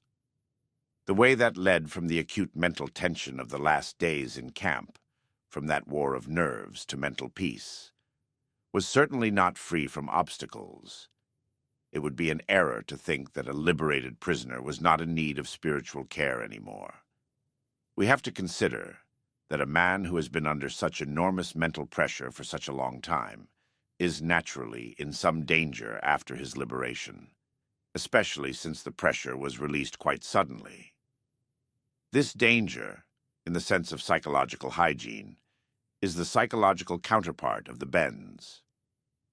Just as the physical health of the caisson worker would be endangered if he left his diver's chamber suddenly, where he is under enormous atmospheric pressure, so the man who has suddenly been liberated from mental pressure can suffer damage to his moral and spiritual health. During this psychological phase, one observed that people with natures of a more primitive kind could not escape the influences of the brutality which had surrounded them in camp life. Now, being free, they thought they could use their freedom licentiously and ruthlessly. The only thing that had changed for them was that they were now the oppressors instead of the oppressed. They became instigators, not objects, of willful force and injustice. They justified their behavior by their own terrible experiences. This was often revealed in apparently insignificant events. A friend was walking across a field with me toward the camp, when suddenly we came to a field of green crops. Automatically I avoided it, but he drew his arm through mine and dragged me through it. I stammered something about not treading down the young crops. He became annoyed, gave me an angry look, and shouted, "You don't say! And hasn't enough been taken from us? My wife and child have been gassed, not to mention everything else, and you would forbid me to tread on a few stalks of oats." Only slowly could these men be guided back to the commonplace truth that no one has the right to do wrong, not even if wrong has been done to them. We had to strive to lead them back to this truth, or the consequences would have been much worse than the loss of a few thousand stalks of oats. I can still see the prisoner who rolled up his shirt sleeves, thrust his right hand under my nose, and shouted, "May this hand be cut off, if I don't stain it with blood on the day when I get home." I want to emphasize that the man who said these words was not a bad fellow. He had been the best of comrades in camp and afterwards. Apart from the moral deformity resulting from the sudden release of mental pressure, there were two other fundamental experiences which threatened to damage the character of the liberated prisoner: bitterness and disillusionment when he returned to his former life. Bitterness was caused by a number of things he came up against in his former hometown. When, on his return, a man found that in many places he was met only with a shrug of the shoulders and with hackneyed phrases, he tended to become bitter and to ask himself why he had gone through all that he had. When he heard the same phrases nearly everywhere, "We did not know about it," and "We too have suffered," then he asked himself, "Have they really nothing better to say to me?" The experience of disillusionment is different. Here it was, not one's fellow man, whose superficiality and lack of feeling was so disgusting that one finally felt like creeping into a hole and neither hearing nor seeing human beings anymore, but fate itself, which seemed so cruel. A man who for years had thought he had reached the absolute limit of all possible suffering, now found that suffering has no limits, and that he could suffer still more, and still more intensely. When we spoke about attempts to give a man in camp mental courage, we said that he had to be shown something to look forward to in the future. He had to be reminded that life still waited for him, that a human being waited for his return. But after liberation, there were some men who found that no one awaited them. Woe to him who found that the person whose memory alone had given him courage in camp did not exist anymore. Woe to him who, when the day of his dreams finally came, found it so different from all he had longed for. Perhaps he boarded a trolley, traveled out to the home which he had seen for years in his mind, and only in his mind, and pressed the bell, just as he has longed to do in thousands of dreams, only to find that the person who should open the door was not there, and would never be there again. We all said to each other in camp that there could be no earthly happiness which could compensate for all we had suffered. We were not hoping for happiness. It was not that which gave us courage and gave meaning to our suffering, our sacrifices, and our dying. And yet, we were not prepared for unhappiness. This disillusionment, which awaited not a small number of prisoners, was an experience which these men have found very hard to get over, and which, for a psychiatrist, is also very difficult to help them overcome. But this must not be a discouragement to him. On the contrary, it should provide an added stimulus. But for every one of the liberated prisoners, the day comes when, looking back on his camp experiences, he can no longer understand how he endured it all. As the day of his liberation eventually came, when everything seemed to him like a beautiful dream, so also the day comes when all his camp experiences seem to him nothing but a nightmare. The crowning experience of all for the homecoming man is the wonderful feeling that, after all he has suffered, there is nothing he need fear anymore, except his God. Part 2. Logotherapy in a nutshell.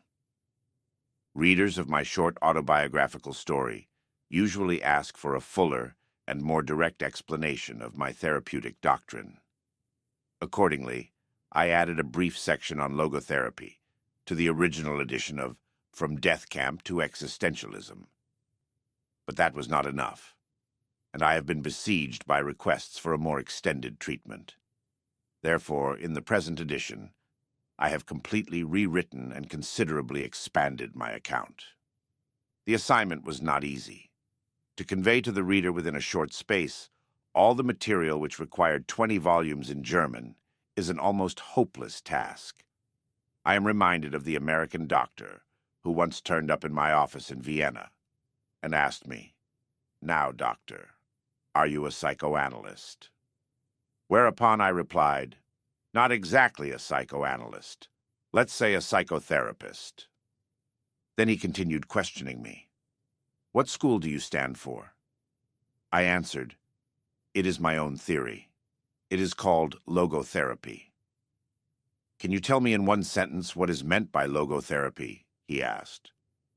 "At least, what is the difference between psychoanalysis and logotherapy?" "Yes," I said, "but in the first place, can you tell me in one sentence what you think the essence of psychoanalysis is?" This was his answer. "During psychoanalysis, the patient must lie down on a couch and tell you things which sometimes are very disagreeable to tell." Whereupon I immediately retorted with the following improvisation. "Now, in logotherapy, the patient may remain sitting erect, but he must hear things which sometimes are very disagreeable to hear." Of course, this was meant facetiously, and not as a capsule version of logotherapy. However, there is something in it, inasmuch as logotherapy, in comparison with psychoanalysis, is a method less retrospective and less introspective. Logotherapy focuses rather on the future, that is to say, on the meanings to be fulfilled by the patient in his future. Logotherapy, indeed, is a meaning-cantered psychotherapy. At the same time, logotherapy defocuses all the vicious circle formations and feedback mechanisms which play such a great role in the development of neuroses. Thus, the typical self-centeredness of the neurotic is broken up instead of being continually fostered and reinforced. To be sure, this kind of statement is an oversimplification.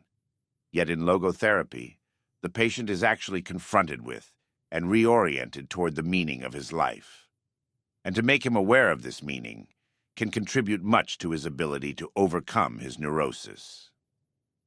Let me explain why I have employed the term logotherapy as the name for my theory. Logos is a Greek word which denotes meaning. Logotherapy, or, as it has been called by some authors, the Third Viennese School of Psychotherapy, focuses on the meaning of human existence, as well as on man's search for such a meaning. According to logotherapy, this striving to find a meaning in one's life is the primary motivational force in man.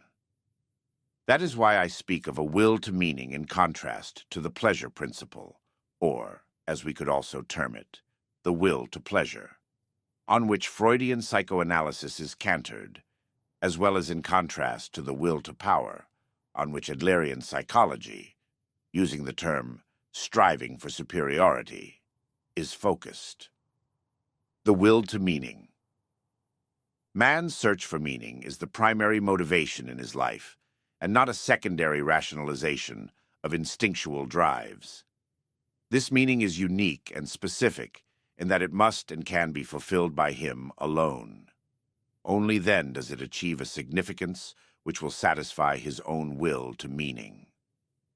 There are some authors who contend that meanings and values are nothing but defense mechanisms, reaction formations, and sublimations.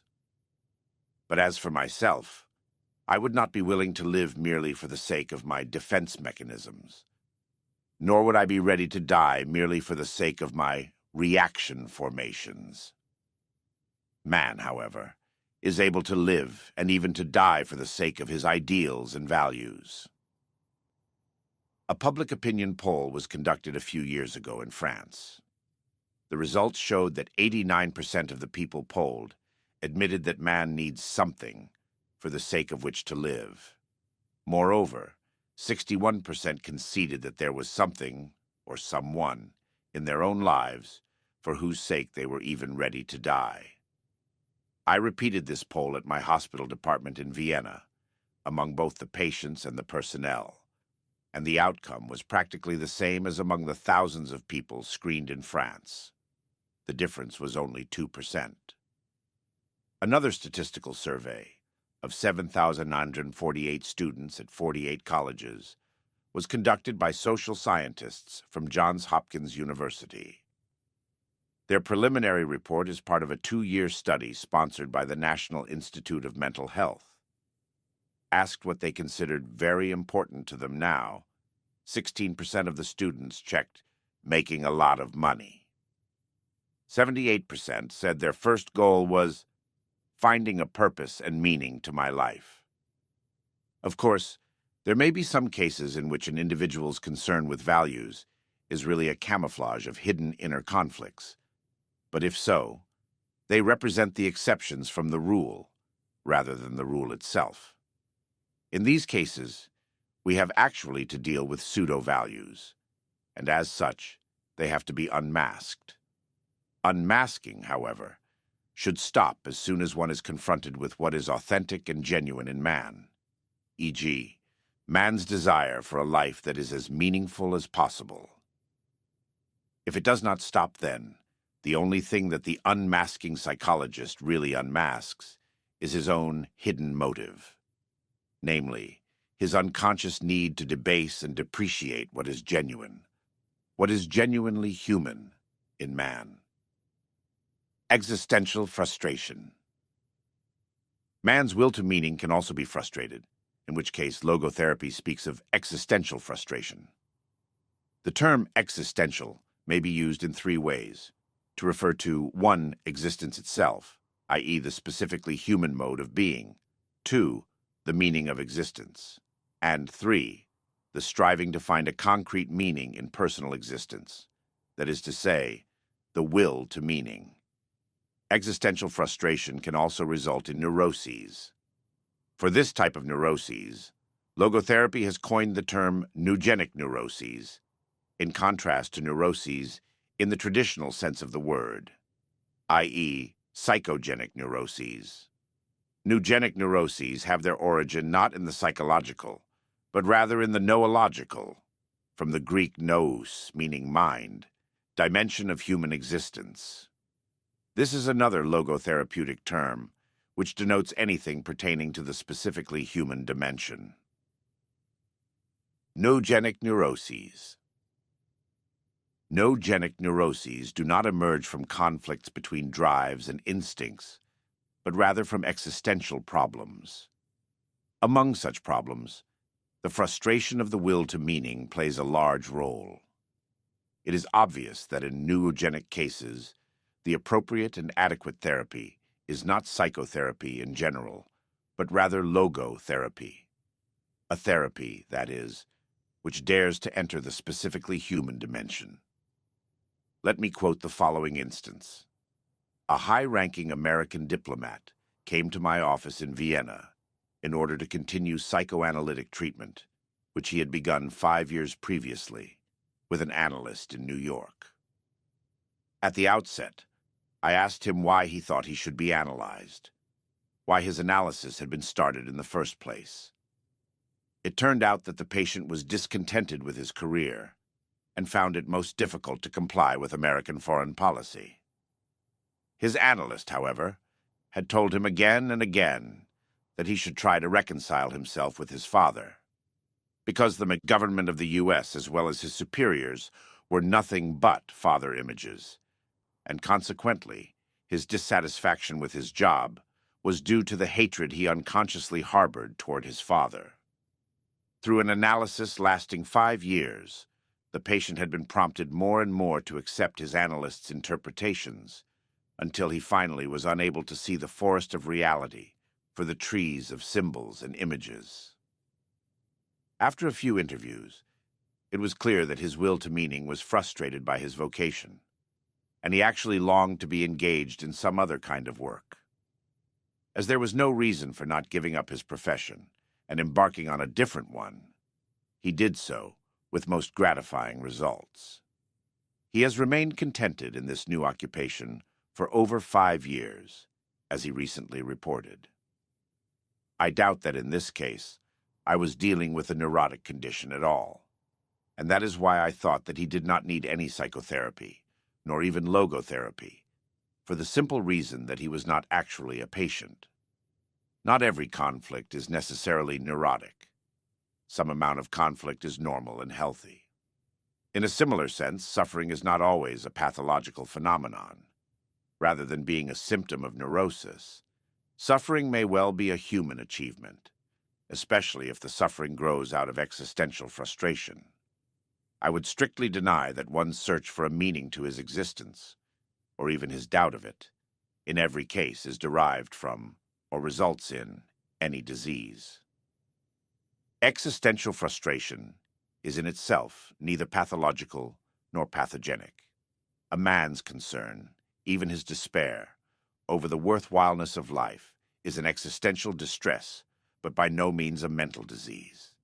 It may well be that interpreting the first in terms of the latter motivates a doctor to bury his patient's existential despair under a heap of tranquilizing drugs.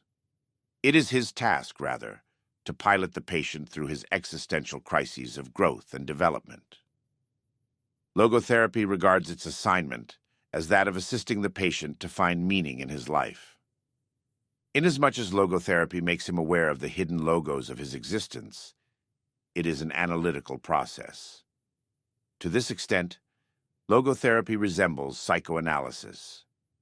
However, in logotherapy's attempt to make something conscious again, it does not restrict its activity to instinctual facts within the individual's unconscious, but also cares for existential realities, such as the potential meaning of his existence to be fulfilled, as well as his will to meaning. Any analysis, however, even when it refrains from including the neurological dimension in its therapeutic process, tries to make the patient aware of what he actually longs for in the depth of his being. Logotherapy deviates from psychoanalysis insofar as it considers man a being whose main concern consists in fulfilling a meaning, rather than in the mere gratification and satisfaction of drives and instincts, or in merely reconciling the conflicting claims of id, ego and superego, or in the mere adaptation and adjustment to society and environment. No dynamics. To be sure, man's search for meaning may arouse inner tension rather than inner equilibrium. However, precisely such tension is an indispensable prerequisite of mental health. There is nothing in the world, I venture to say, that would so effectively help one to survive even the worst conditions as the knowledge that there is a meaning in one's life. There is much wisdom in the words of Nietzsche. He who has a why to live for can bear almost any how. I can see in these words a motto which holds true for any psychotherapy. In the Nazi concentration camps, one could have witnessed that those who knew that there was a task waiting for them to fulfill were most apt to survive. The same conclusion has since been reached by other authors of books on concentration camps, and also by psychiatric investigations into Japanese, North Korean, and North Vietnamese prisoner-of-war camps. As for myself, when I was taken to the concentration camp of Auschwitz, a manuscript of mine ready for publication was confiscated. Certainly, my deep desire to write this manuscript anew helped me to survive the rigors of the camps I was in. For instance, when in a camp in Bavaria, I fell ill with typhus fever, I jotted down on little scraps of paper many notes intended to enable me to rewrite the manuscript, should I live to the day of liberation. I am sure that this reconstruction of my lost manuscript in the dark barracks of a Bavarian concentration camp assisted me in overcoming the danger of cardiovascular collapse. It was the first version of my first book, the English translation of which was published by Alfred A. Knopf, New York, in 1955, under the title The Doctor and the Soul, An Introduction to Logotherapy. It was the first version of my first book, the English translation of which was published by Alfred A. Knopf, New York, in 1955, under the title The Doctor and the Soul, An Introduction to Logotherapy. Thus, it can be seen that mental health is based on a certain degree of tension, the tension between what one has already achieved and what one still ought to accomplish, or the gap between what one is and what one should become. Such a tension is inherent in the human being, and therefore is indispensable to mental well-being. We should not, then, be hesitant about challenging man with a potential meaning for him to fulfill. It is only thus that we evoke his will to meaning from its state of latency. I consider it a dangerous misconception of mental hygiene to assume that what man needs in the first place is equilibrium, or, as it is called in biology, homeostasis, i.e., a tensionless state. What man actually needs is not a tensionless state, but rather the striving and struggling for a worthwhile goal, a freely chosen task.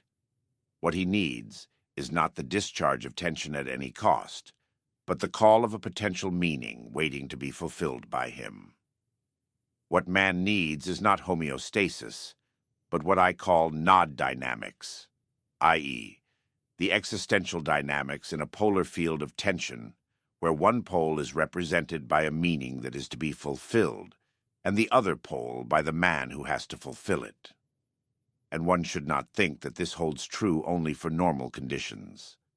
In neurotic individuals, it is even more valid.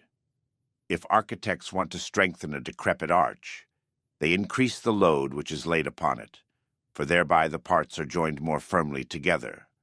So, if therapists wish to foster their patients' mental health, they should not be afraid to create a sound amount of tension through a reorientation toward the meaning of one's life. Having shown the beneficial impact of meaning orientation, I turn to the detrimental influence of that feeling of which so many patients complain today, namely the feeling of the total and ultimate meaninglessness of their lives. They lack the awareness of a meaning worth living for. They are haunted by the experience of their inner emptiness, a void within themselves. They are caught in that situation, which I have called the existential vacuum. The existential vacuum. The existential vacuum is a widespread phenomenon of the 20th century. This is understandable. It may be due to a twofold loss which man has had to undergo since he became a truly human being. At the beginning of human history, man lost some of the basic animal instincts in which an animal's behavior is embedded and by which it is secured. Such security, like paradise, is closed to man forever. Man has to make choices. In addition to this, however, man has suffered another loss in his more recent development, inasmuch as the traditions which buttressed his behavior are now rapidly diminishing. No instinct tells him what he has to do, and no tradition tells him what he ought to do. Sometimes he does not even know what he wishes to do.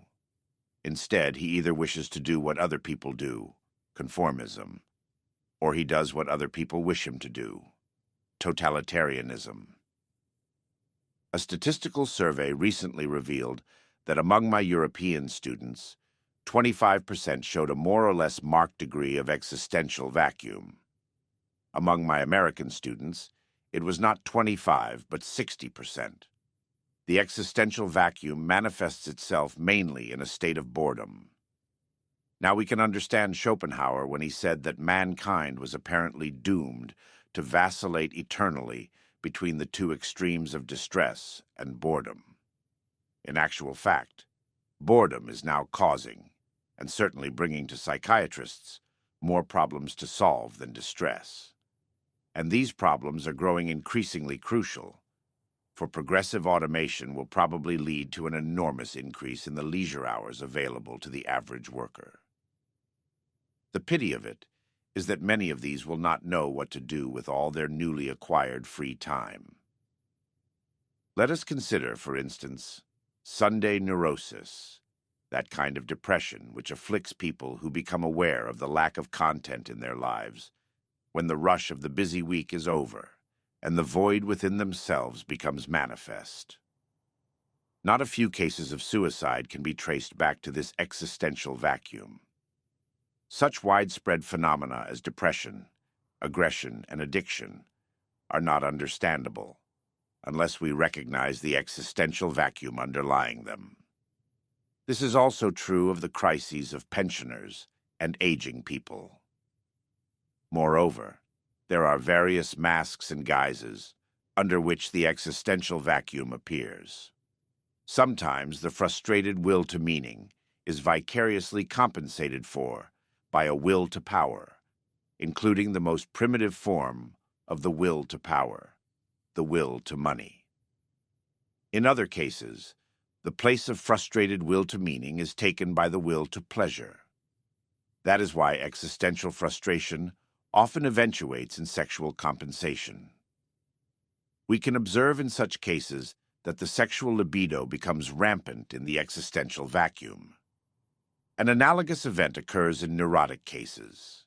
There are certain types of feedback mechanisms and vicious circle formations, which I will touch upon later.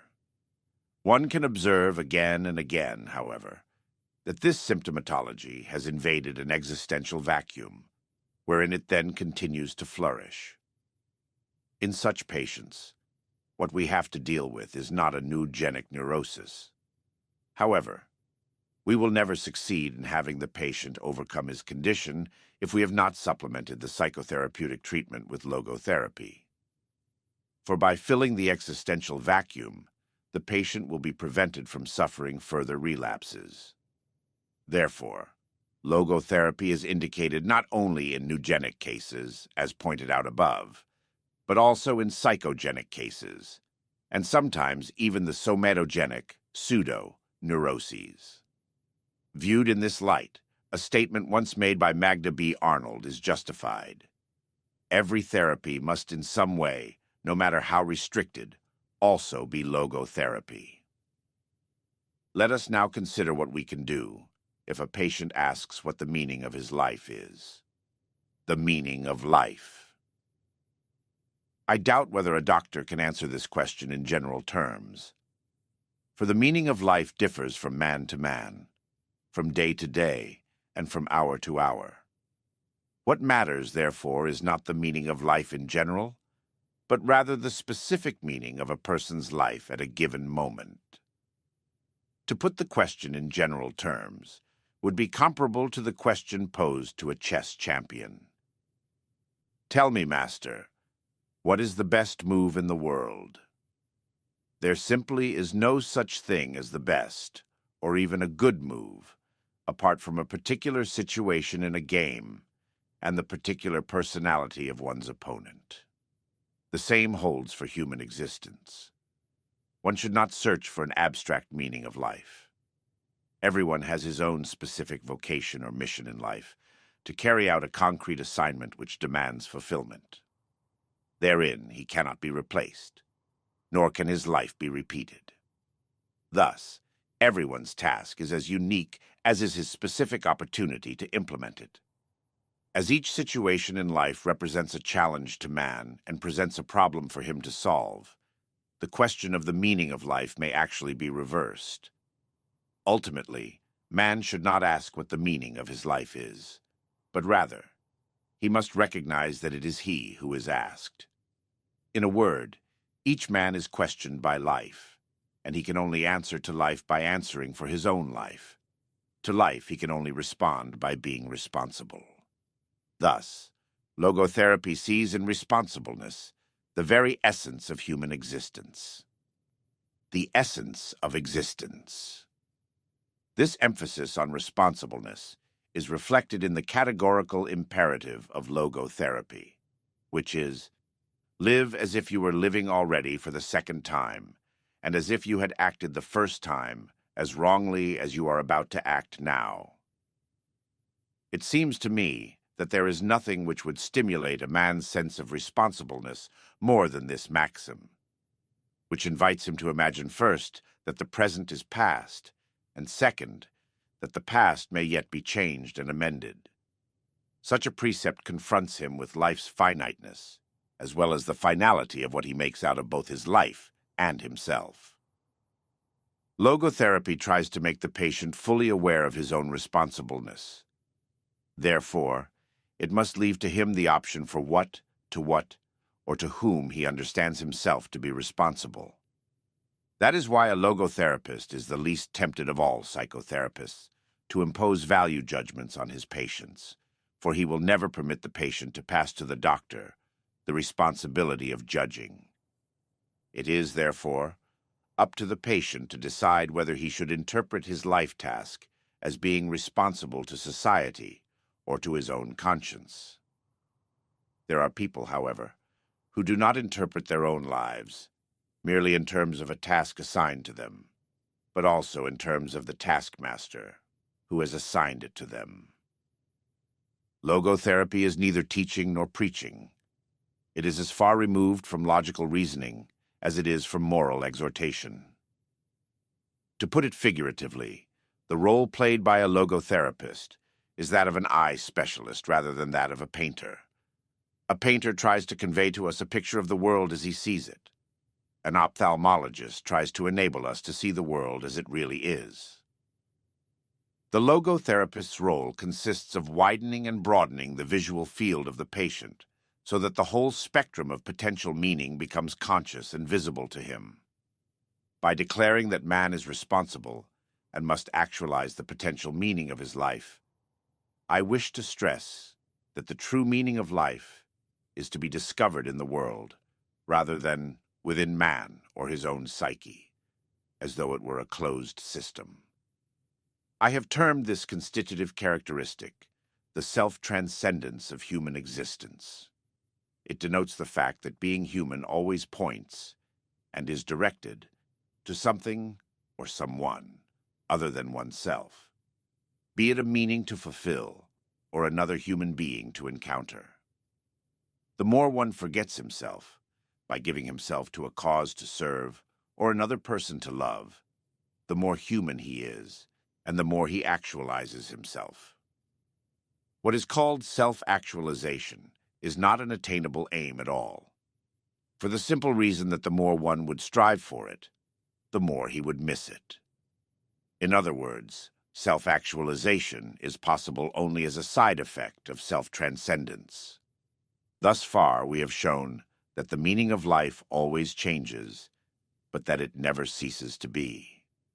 According to logotherapy, we can discover this meaning in life in 3 different ways. 1. By creating a work or doing a deed. 2. By experiencing something or encountering someone.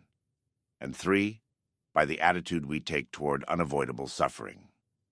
The first, the way of achievement or accomplishment, is quite obvious. The second and third need further elaboration. The second way of finding a meaning in life is by experiencing something, such as goodness, truth, and beauty, by experiencing nature and culture, or last but not least, by experiencing another human being in his very uniqueness, by loving him. The meaning of love. Love is the only way to grasp another human being in the innermost core of his personality. No one can become fully aware of the very essence of another human being unless he loves him. By his love, he is enabled to see the essential traits and features in the beloved person. And even more, he sees that which is potential in him, which is not yet actualized, but yet ought to be actualized. Furthermore, by his love, the loving person enables the beloved person to actualize these potentialities. By making him aware of what he can be and of what he should become, he makes these potentialities come true.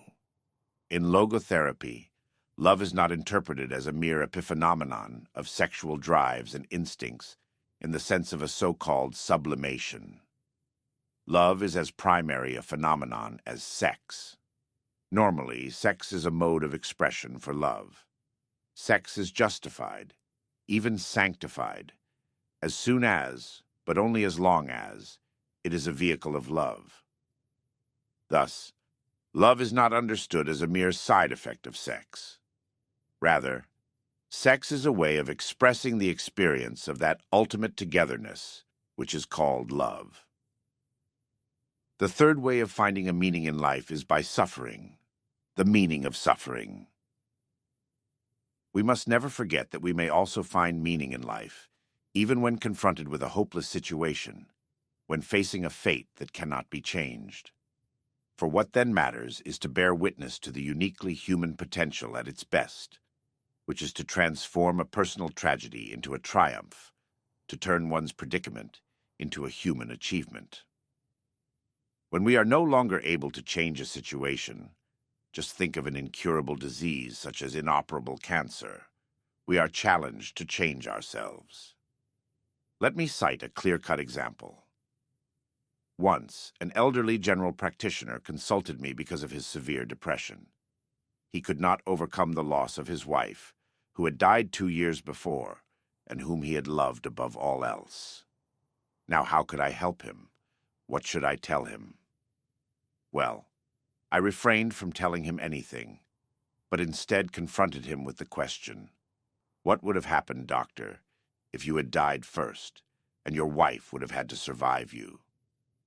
"Oh," he said, "for her this would have been terrible. How she would have suffered."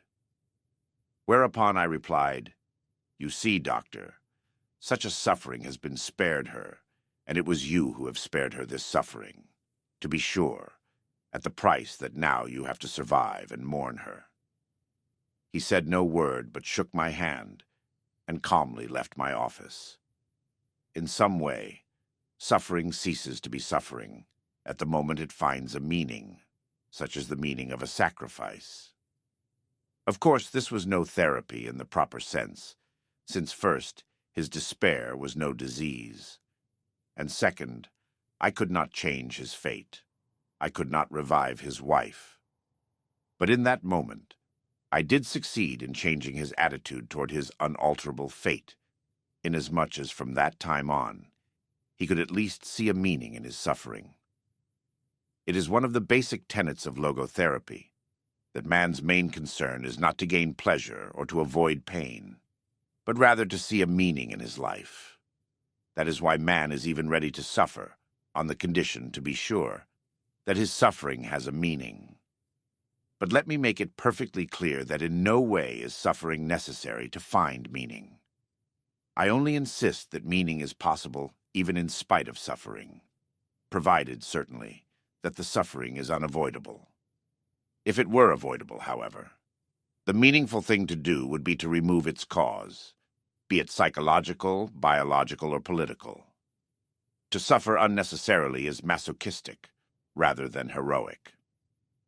Edith Weisskopf Jolson, before her death professor of psychology at the University of Georgia, contended in her article on logotherapy that our current mental hygiene philosophy stresses the idea that people ought to be happy, that unhappiness is a symptom of maladjustment.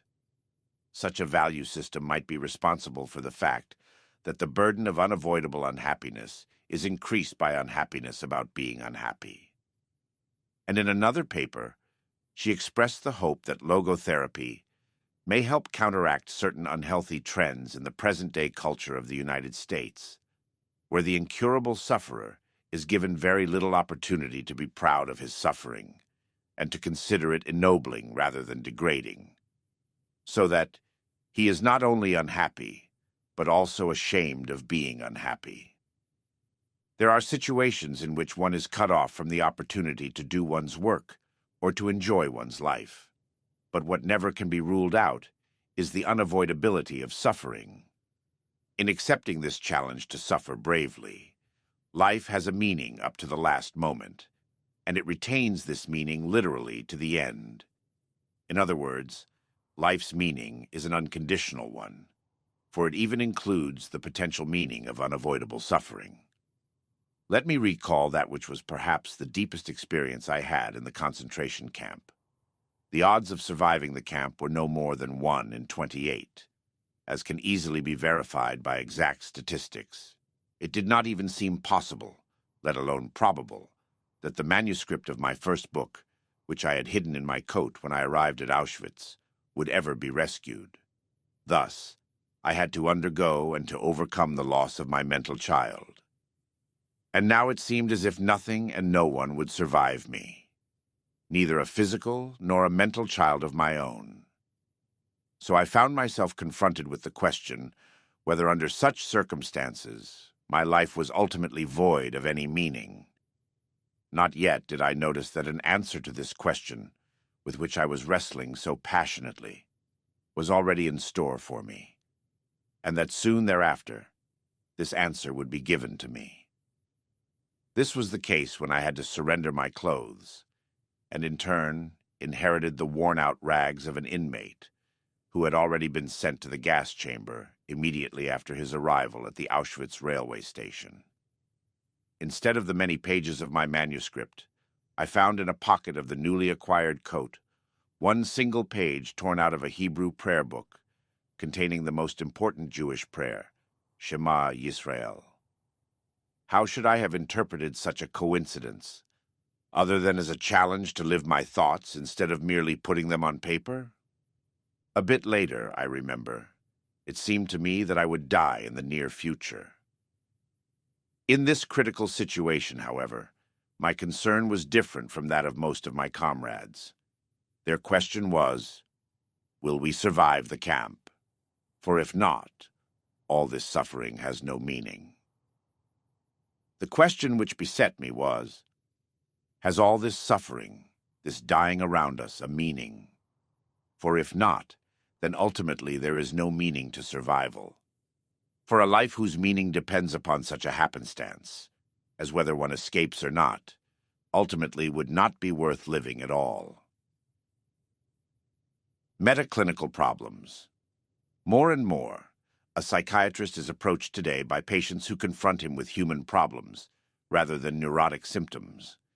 Some of the people who nowadays call on a psychiatrist would have seen a pastor, priest, or rabbi in former days. Now they often refuse to be handed over to a clergyman, and instead confront the doctor with questions such as, what is the meaning of my life? A logodrama. I should like to cite the following instance. Once, the mother of a boy who had died at the age of 11 years was admitted to my hospital department after a suicide attempt. Dr. Kurt Kukurik invited her to join a therapeutic group, and it happened that I stepped into the room where he was conducting a psychodrama. She was telling her story. At the death of her boy, she was left alone with another, older son, who was crippled, suffering from the effects of infantile paralysis. The poor boy had to be moved around in a wheelchair. His mother, however, rebelled against her fate. But when she tried to commit suicide together with him, it was the crippled son who prevented her from doing so. He liked living. For him, life had remained meaningful. Why was it not so for his mother? How could her life still have a meaning? And how could we help her to become aware of it? Improvising, I participated in the discussion and questioned another woman in the group. I asked her how old she was, and she answered, 30. I replied, no, you're not 30, but instead 80 and lying on your deathbed. And now you are looking back on your life, a life which was childless, but full of financial success and social prestige. And then I invited her to imagine what she would feel in this situation. What will you think of it? What will you say to yourself?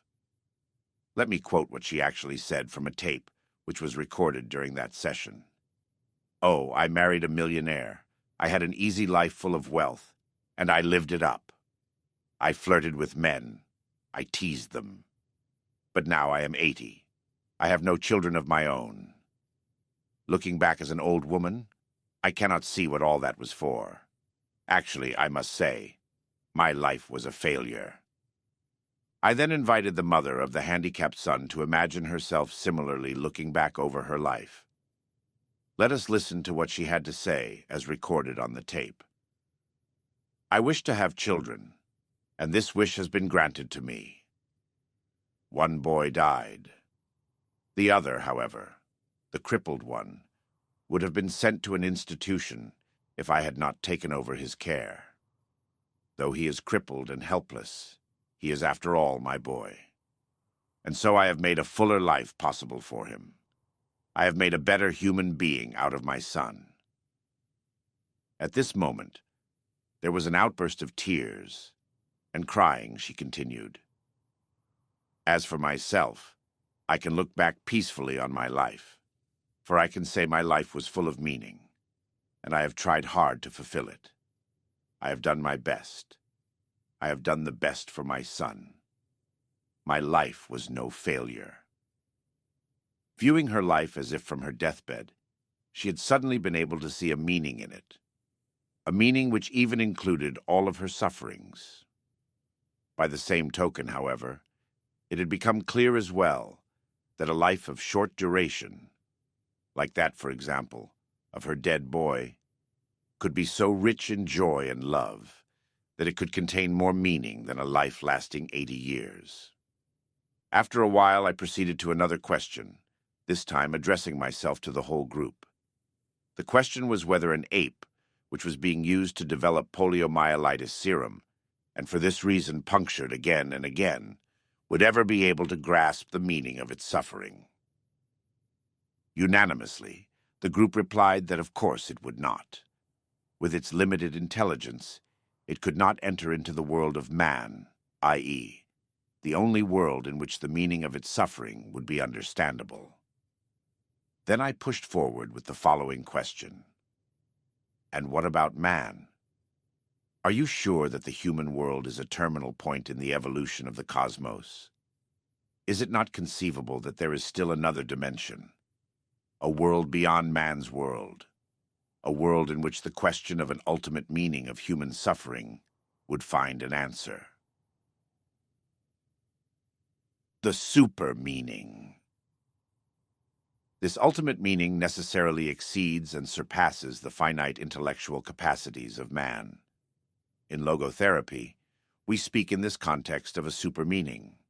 What is demanded of man is not, as some existential philosophers teach, to endure the meaninglessness of life, but rather to bear his incapacity to grasp its unconditional meaningfulness in rational terms. Logos is deeper than logic. A psychiatrist who goes beyond the concept of the super meaning will sooner or later be embarrassed by his patients. Just as I was when my daughter, at about 6 years of age, asked me the question, "Why do we speak of the good Lord?" Whereupon I said, "Some weeks ago you were suffering from measles, and then the good Lord sent you full recovery." However, the little girl was not content. She retorted, "Well, but please, Daddy, do not forget. In the first place, he had sent me the measles." However, when a patient stands on the firm ground of religious belief, there can be no objection to making use of the therapeutic effect of his religious convictions, and thereby drawing upon his spiritual resources. In order to do so, the psychiatrist may put himself in the place of the patient. That is exactly what I did once, for instance, when a rabbi from Eastern Europe turned to me and told me his story. He had lost his first wife and their 6 children in the concentration camp of Auschwitz, where they were gassed. And now it turned out that his second wife was sterile. I observed that procreation is not the only meaning of life, for then life in itself would become meaningless, and something which in itself is meaningless cannot be rendered meaningful merely by its perpetuation. However, the rabbi evaluated his plight as an Orthodox Jew in terms of despair that there was no son of his own who would ever say Kaddish for him after his death. But I would not give up. I made a last attempt to help him by inquiring whether he did not hope to see his children again in heaven.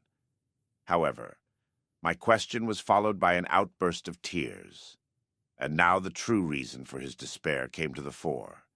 He explained that his children, since they died as innocent martyrs, were thus found worthy of the highest place in heaven. But as for himself, he could not expect, as an old sinful man, to be assigned the same place. I did not give up, but retorted, "Is it not conceivable, Rabbi, that precisely this was the meaning of your surviving your children? That you may be purified through these years of suffering, so that finally you, too, though not innocent like your children, may become worthy of joining them in heaven? Is it not written in the Psalms that God preserves all your tears? So perhaps none of your sufferings were in vain." For the first time in many years, he found relief from his suffering through the new point of view, which I was able to open up to him. Those things which seem to take meaning away from human life include not only suffering, but dying as well. I never tire of saying that the only really transitory aspects of life are the potentialities. But as soon as they are actualized, they are rendered realities at that very moment. They are saved and delivered into the past, wherein they are rescued and preserved from transitoriness. For in the past, nothing is irretrievably lost, but everything irrevocably stored. Thus, the transitoriness of our existence in no way makes it meaningless. But it does constitute our responsibleness, for everything hinges upon our realizing the essentially transitory possibilities. Man constantly makes his choice concerning the mass of present potentialities. Which of these will be condemned to non-being, and which will be actualized? Which choice will be made in actuality once and forever, an immortal footprint in the sands of time? At any moment man must decide, for better or for worse, what will be the monument of his existence. Usually, to be sure, man considers only the stubble field of transitoriness, and overlooks the full granaries of the past, wherein he had salvaged once and for all his deeds, his joys, and also his sufferings. Nothing can be undone, and nothing can be done away with. I should say having been is the surest kind of being. Logotherapy, keeping in mind the essential transitoriness of human existence, is not pessimistic, but rather activistic. To express this point figuratively, we might say, the pessimist resembles a man who observes with fear and sadness that his wall calendar, from which he daily tears a sheet, grows thinner with each passing day. On the other hand, the person who attacks the problems of life actively is like a man who removes each successive leaf from his calendar and files it neatly and carefully away with its predecessors, after first having jotted down a few diary notes on the back. He can reflect with pride and joy on all the richness set down in these notes, on all the life he has already lived to the fullest. What will it matter to him if he notices that he is growing old? Has he any reason to envy the young people whom he sees, or wax nostalgic over his own lost youth? What reasons has he to envy a young person? For the possibilities that a young person has, the future which is in store for him. No, thank you, he will think.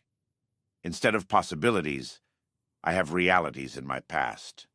Not only the reality of work done and of love loved, but of sufferings bravely suffered. These sufferings are even the things of which I am most proud, though these are things which cannot inspire envy. Logotherapy as a technique. A realistic fear, like the fear of death, cannot be tranquilized away by its psychodynamic interpretation. On the other hand, a neurotic fear, such as agoraphobia, cannot be cured by philosophical understanding. However, logotherapy has developed a special technique to handle such cases too. To understand what is going on whenever this technique is used, we take as a starting point a condition which is frequently observed in neurotic individuals, namely, anticipatory anxiety. It is characteristic of this fear that it produces precisely that of which the patient is afraid. An individual, for example, who is afraid of blushing when he enters a large room and faces many people, will actually be more prone to blush under these circumstances. In this context, one might amend the saying, "The wish is father to the thought, to the fear is mother of the event." Ironically enough, in the same way that fear brings to pass what one is afraid of, likewise a forced intention makes impossible what one forcibly wishes. This excessive intention, or hyperintention, as I call it, can be observed particularly in cases of sexual neurosis. The more a man tries to demonstrate his sexual potency, or a woman her ability to experience orgasm, the less they are able to succeed.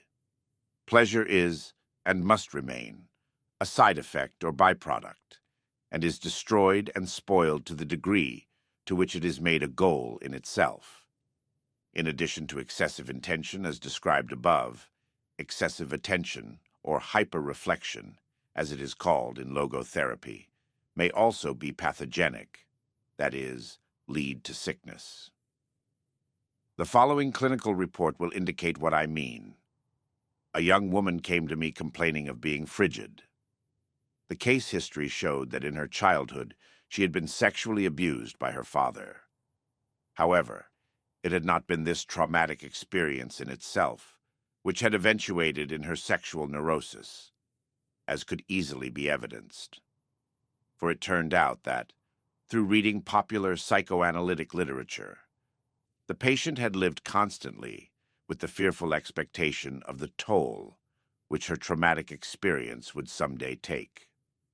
This anticipatory anxiety resulted both in excessive intention to confirm her femininity and excessive attention cantered upon herself rather than upon her partner.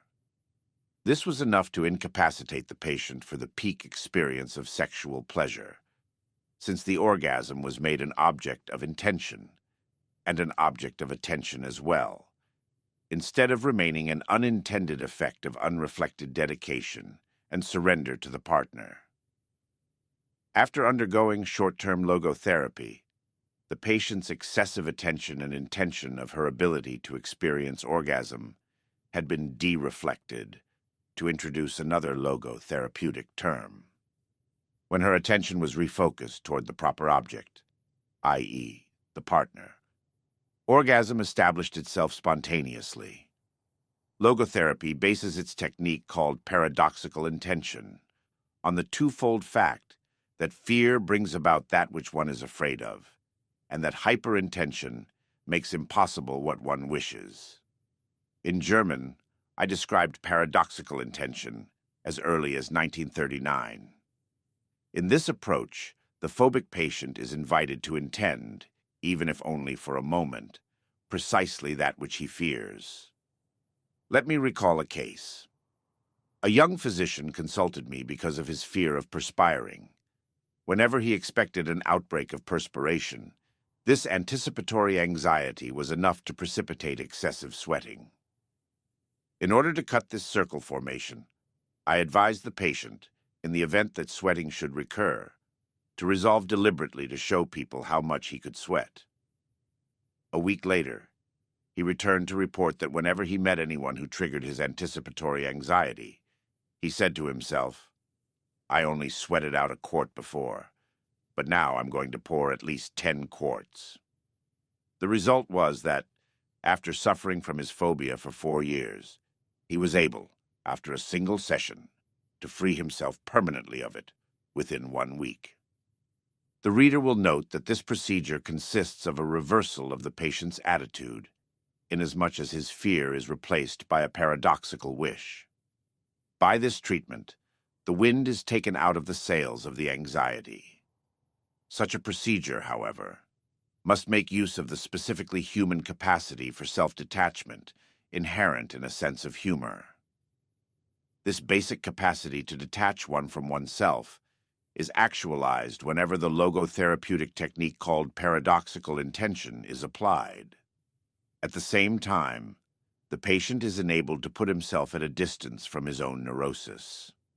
A statement consistent with this is found in Gordon W. Allport's book, The Individual and His Religion. The neurotic who learns to laugh at himself may be on the way to self-management, perhaps to cure. Paradoxical intention is the empirical validation and clinical application of Allport's statement. A few more case reports may serve to clarify this method further. The following patient was a bookkeeper who had been treated by many doctors and in several clinics without any therapeutic success. When he was admitted to my hospital department, he was in extreme despair, confessing that he was close to suicide. For some years, he had suffered from a writer's cramp, which had recently become so severe that he was in danger of losing his job. Therefore, only immediate short-term therapy could alleviate the situation. In starting treatment, Dr. Eva Kozdera recommended to the patient that he do just the opposite of what he usually had done. Namely, instead of trying to write as neatly and legibly as possible, to write with the worst possible scrawl. He was advised to say to himself, "Now I will show people what a good scribbler I am." And at the moment in which he deliberately tried to scribble, he was unable to do so. "I tried to scrawl, but simply could not do it," he said the next day. Within 48 hours, the patient was in this way freed from his writer's cramp and remained free for the observation period after he had been treated. He is a happy man again and fully able to work. A similar case, dealing, however, with speaking rather than writing, was related to me by a colleague in the laryngological department of the Vienna Polyclinic Hospital. It was the most severe case of stuttering he had come across in his many years of practice. Never in his life, as far as the stutterer could remember, had he been free from his speech trouble, even for a moment, except once. This happened when he was 12 years old and had hooked a ride on a streetcar. When caught by the conductor, he thought that the only way to escape would be to elicit his sympathy, and so he tried to demonstrate that he was just a poor, stuttering boy. At that moment, when he tried to stutter, he was unable to do it.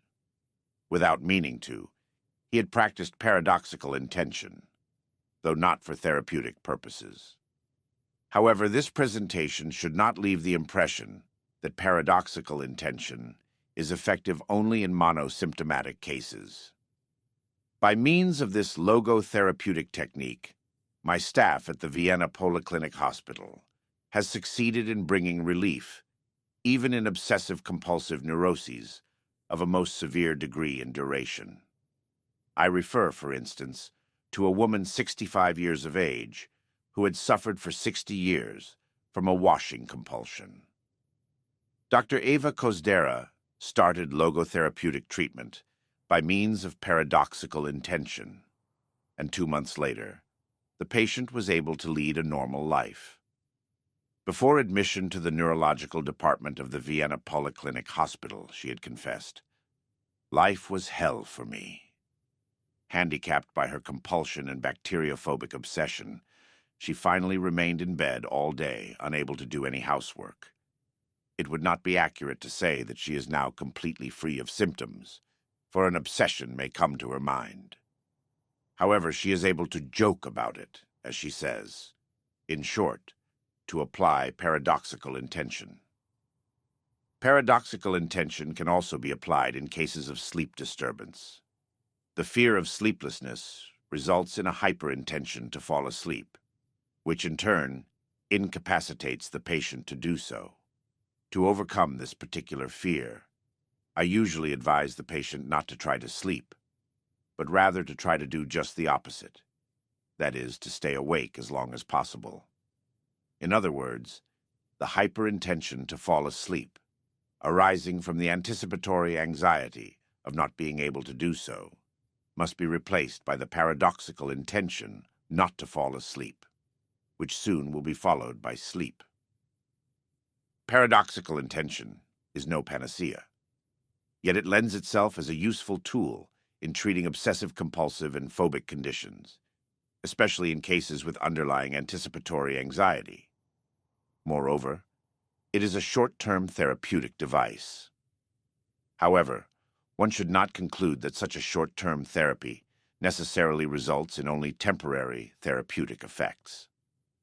One of the more common illusions of Freudian orthodoxy, to quote the late Emil A. Gutheil, is that the durability of results corresponds to the length of therapy. In my files, there is, for instance, the case report of a patient to whom paradoxical intention was administered more than 20 years ago. The therapeutic effect proved to be, nevertheless, a permanent one. One of the most remarkable facts is that paradoxical intention is effective regardless of the ideological basis of the case concerned. This confirms a statement once made by Edith Weisskopf-Joelson. Although traditional psychotherapy has insisted that therapeutic practices have to be based on findings on etiology, it is possible that certain factors might cause neuroses during early childhood, and that entirely different factors might relieve neuroses during adulthood. Fine. As for the actual causation of neuroses, apart from constitutional elements, whether somatic or psychic in nature, such feedback mechanisms as anticipatory anxiety seem to be a major pathogenic factor. A given symptom is responded to by a phobia. The phobia triggers the symptom, and the symptom in turn reinforces the phobia. A similar chain of events, however, can be observed in obsessive-compulsive cases in which the patient fights the ideas which haunt him. Thereby, however, he increases their power to disturb him, since pressure precipitates counterpressure. Again, the symptom is reinforced. On the other hand, as soon as the patient stops fighting his obsessions, and instead tries to ridicule them by dealing with them in an ironical way, by applying paradoxical intention, the vicious circle is cut, the symptom diminishes, and finally atrophies. In the fortunate case where there is no existential vacuum, which invites and elicits the symptom, the patient will not only succeed in ridiculing his neurotic fear, but finally will succeed in completely ignoring it. As we see, anticipatory anxiety has to be counteracted by paradoxical intention. Hyperintention, as well as hyperreflection, have to be counteracted by dereflection. Dereflection, however, ultimately is not possible except by the patient's orientation toward his specific vocation and mission in life. It is not the neurotic's self-concern, whether pity or contempt, which breaks the circle formation. The cue to cure is self-transcendence. The collective neurosis. Every age has its own collective neurosis, and every age needs its own psychotherapy to cope with it. The existential vacuum, which is the mass neurosis of the present time, can be described as a private and personal form of nihilism. For nihilism can be defined as the contention that being has no meaning. As for psychotherapy, however, it will never be able to cope with this state of affairs on a mass scale if it does not keep itself free from the impact and influence of the contemporary trends of a nihilistic philosophy. Otherwise, it represents a symptom of the mass neurosis, rather than its possible cure. Psychotherapy would not only reflect a nihilistic philosophy, but also, even though unwillingly and unwittingly, transmit to the patient what is actually a caricature rather than a true picture of man. First of all, there is a danger inherent in the teaching of man's nothing-butness, the theory that man is nothing but the result of biological, psychological, and sociological conditions, or the product of heredity and environment. Such a view of man makes a neurotic believe what he is prone to believe anyway, namely, that he is the pawn and victim of outer influences or inner circumstances. This neurotic fatalism is fostered and strengthened by a psychotherapy which denies that man is free. To be sure, a human being is a finite thing, and his freedom is restricted. It is not freedom from conditions, but it is freedom to take a stand toward the conditions. As I once put it, as a professor in two fields, neurology and psychiatry, I am fully aware of the extent to which man is subject to biological, psychological, and sociological conditions. But in addition to being a professor in two fields, I am a survivor of 4 camps, concentration camps, that is. And as such, I also bear witness to the unexpected extent to which man is capable of defying and braving even the worst conditions conceivable. Critique of pandeterminism. Psychoanalysis has often been blamed for its so-called pansexualism. I, for one, doubt whether this reproach has ever been legitimate. However, there is something which seems to me to be an even more erroneous and dangerous assumption, namely, that which I call pandeterminism.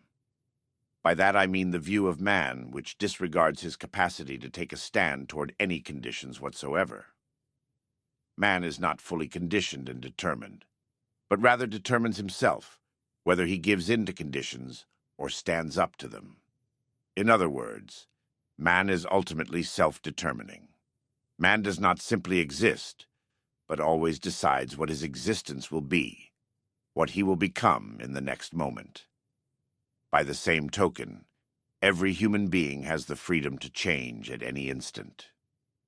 Therefore, we can predict his future only within the large framework of a statistical survey referring to a whole group. The individual personality, however, remains essentially unpredictable. The basis for any predictions would be represented by biological, psychological, or sociological conditions. Yet one of the main features of human existence is the capacity to rise above such conditions, to grow beyond them. Man is capable of changing the world for the better if possible, and of changing himself for the better if necessary. Let me cite the case of Dr. J. He was the only man I ever encountered in my whole life whom I would dare to call a Mephistophelian being, a satanic figure. At that time he was generally called the mass murderer of Steinhof, the large mental hospital in Vienna. When the Nazis started their euthanasia program, he held all the strings in his hands and was so fanatic in the job assigned to him that he tried not to let one single psychotic individual escape the gas chamber. After the war, when I came back to Vienna, I asked what had happened to Dr. J. He had been imprisoned by the Russians in one of the isolation cells of Steinhof, they told me. The next day, however, the door of his cell stood open, and Dr. J was never seen again. Later, I was convinced that, like others, he had, with the help of his comrades, made his way to South America. More recently, however, I was consulted by a former Austrian diplomat who had been imprisoned behind the Iron Curtain for many years, first in Siberia, and then in the famous Lubyanka prison in Moscow. While I was examining him neurologically, he suddenly asked me whether I happened to know Dr. J. After my affirmative reply, he continued. I made his acquaintance in Lubyanka. There he died, at about the age of 40, from cancer of the urinary bladder. Before he died, however, he showed himself to be the best comrade you can imagine. He gave consolation to everybody. He lived up to the highest conceivable moral standard. He was the best friend I ever met during my long years in prison. This is the story of Dr. J, the mass murderer of Steinhof. How can we dare to predict the behavior of man? We may predict the movements of a machine, of an automaton. More than this, we may even try to predict the mechanisms or dynamisms of the human psyche as well. But man is more than psyche. Freedom, however, is not the last word. Freedom is only part of the story and half of the truth. Freedom is but the negative aspect of the whole phenomenon, whose positive aspect is responsibleness. In fact, freedom is in danger of degenerating into mere arbitrariness, unless it is lived in terms of responsibleness. That is why I recommend that the Statue of Liberty on the East Coast be supplemented by a statue of responsibility on the West Coast. The Psychiatric Credo. There is nothing conceivable which would so condition a man as to leave him without the slightest freedom. Therefore, a residue of freedom, however limited it may be, is left to man in neurotic and even psychotic cases. Indeed, the innermost core of the patient's personality is not even touched by a psychosis. An incurably psychotic individual may lose his usefulness, but yet retain the dignity of a human being. This is my psychiatric credo. Without it, I should not think it worthwhile to be a psychiatrist. For whose sake? Just for the sake of a damaged brain machine which cannot be repaired? If the patient were not definitely more, euthanasia would be justified. Psychiatry rehumanized. For too long a time, for half a century in fact, psychiatry tried to interpret the human mind merely as a mechanism, and consequently the therapy of mental disease merely in terms of a technique. I believe this dream has been dreamt out. What now begins to loom on the horizon are not the sketches of a psychologized medicine, but rather those of a humanized psychiatry. A doctor, however, who would still interpret his own role mainly as that of a technician, would confess that he sees in his patient nothing more than a machine, instead of seeing the human being behind the disease. A human being is not one thing among others. Things determine each other, but man is ultimately self-determining. What he becomes, within the limits of endowment and environment, he has made out of himself. In the concentration camps, for example, in this living laboratory and on this testing ground, we watched and witnessed some of our comrades behave like swine, while others behaved like saints. Man has both potentialities within himself. Which one is actualized depends on decisions, but not on conditions. Our generation is realistic, for we have come to know man as he really is. After all, man is that being who invented the gas chambers of Auschwitz.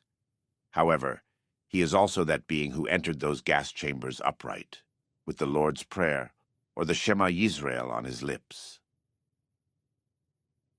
In the darkest corners of human suffering, where despair and hopelessness reign, Viktor Frankl's account serves as a beacon of resilience and faith. Frankl's experiences in the concentration camps resonate deeply with the trials I have faced and the redemption I continue to seek. Frankl teaches us that even when stripped of every earthly possession, when subjected to the most inhumane conditions, man retains the freedom to choose his attitude and find meaning in his suffering. This echoes the teachings of the Lord, who endured the cross, despising the shame, for the joy set before him. In our moments of greatest anguish, it is our purpose, our meaning, that sustains us. For Frankl, it was the hope of reunion with his loved ones, and the unfinished work of his life's calling. For me, it is the desire to atone for my past sins and to guide others towards salvation and righteousness. Frankl's philosophy reinforces my belief that our trials are not in vain. They are the crucible in which our character is forged, the means by which we find our true selves. We must endure, with faith and courage, knowing that even in the depths of hell, there is the potential for redemption and meaning. In the end, it is not our suffering that defines us, but our response to it. Let us strive to face our tribulations with the grace and fortitude that Frankl exemplifies, ever seeking the higher purpose that gives our lives meaning.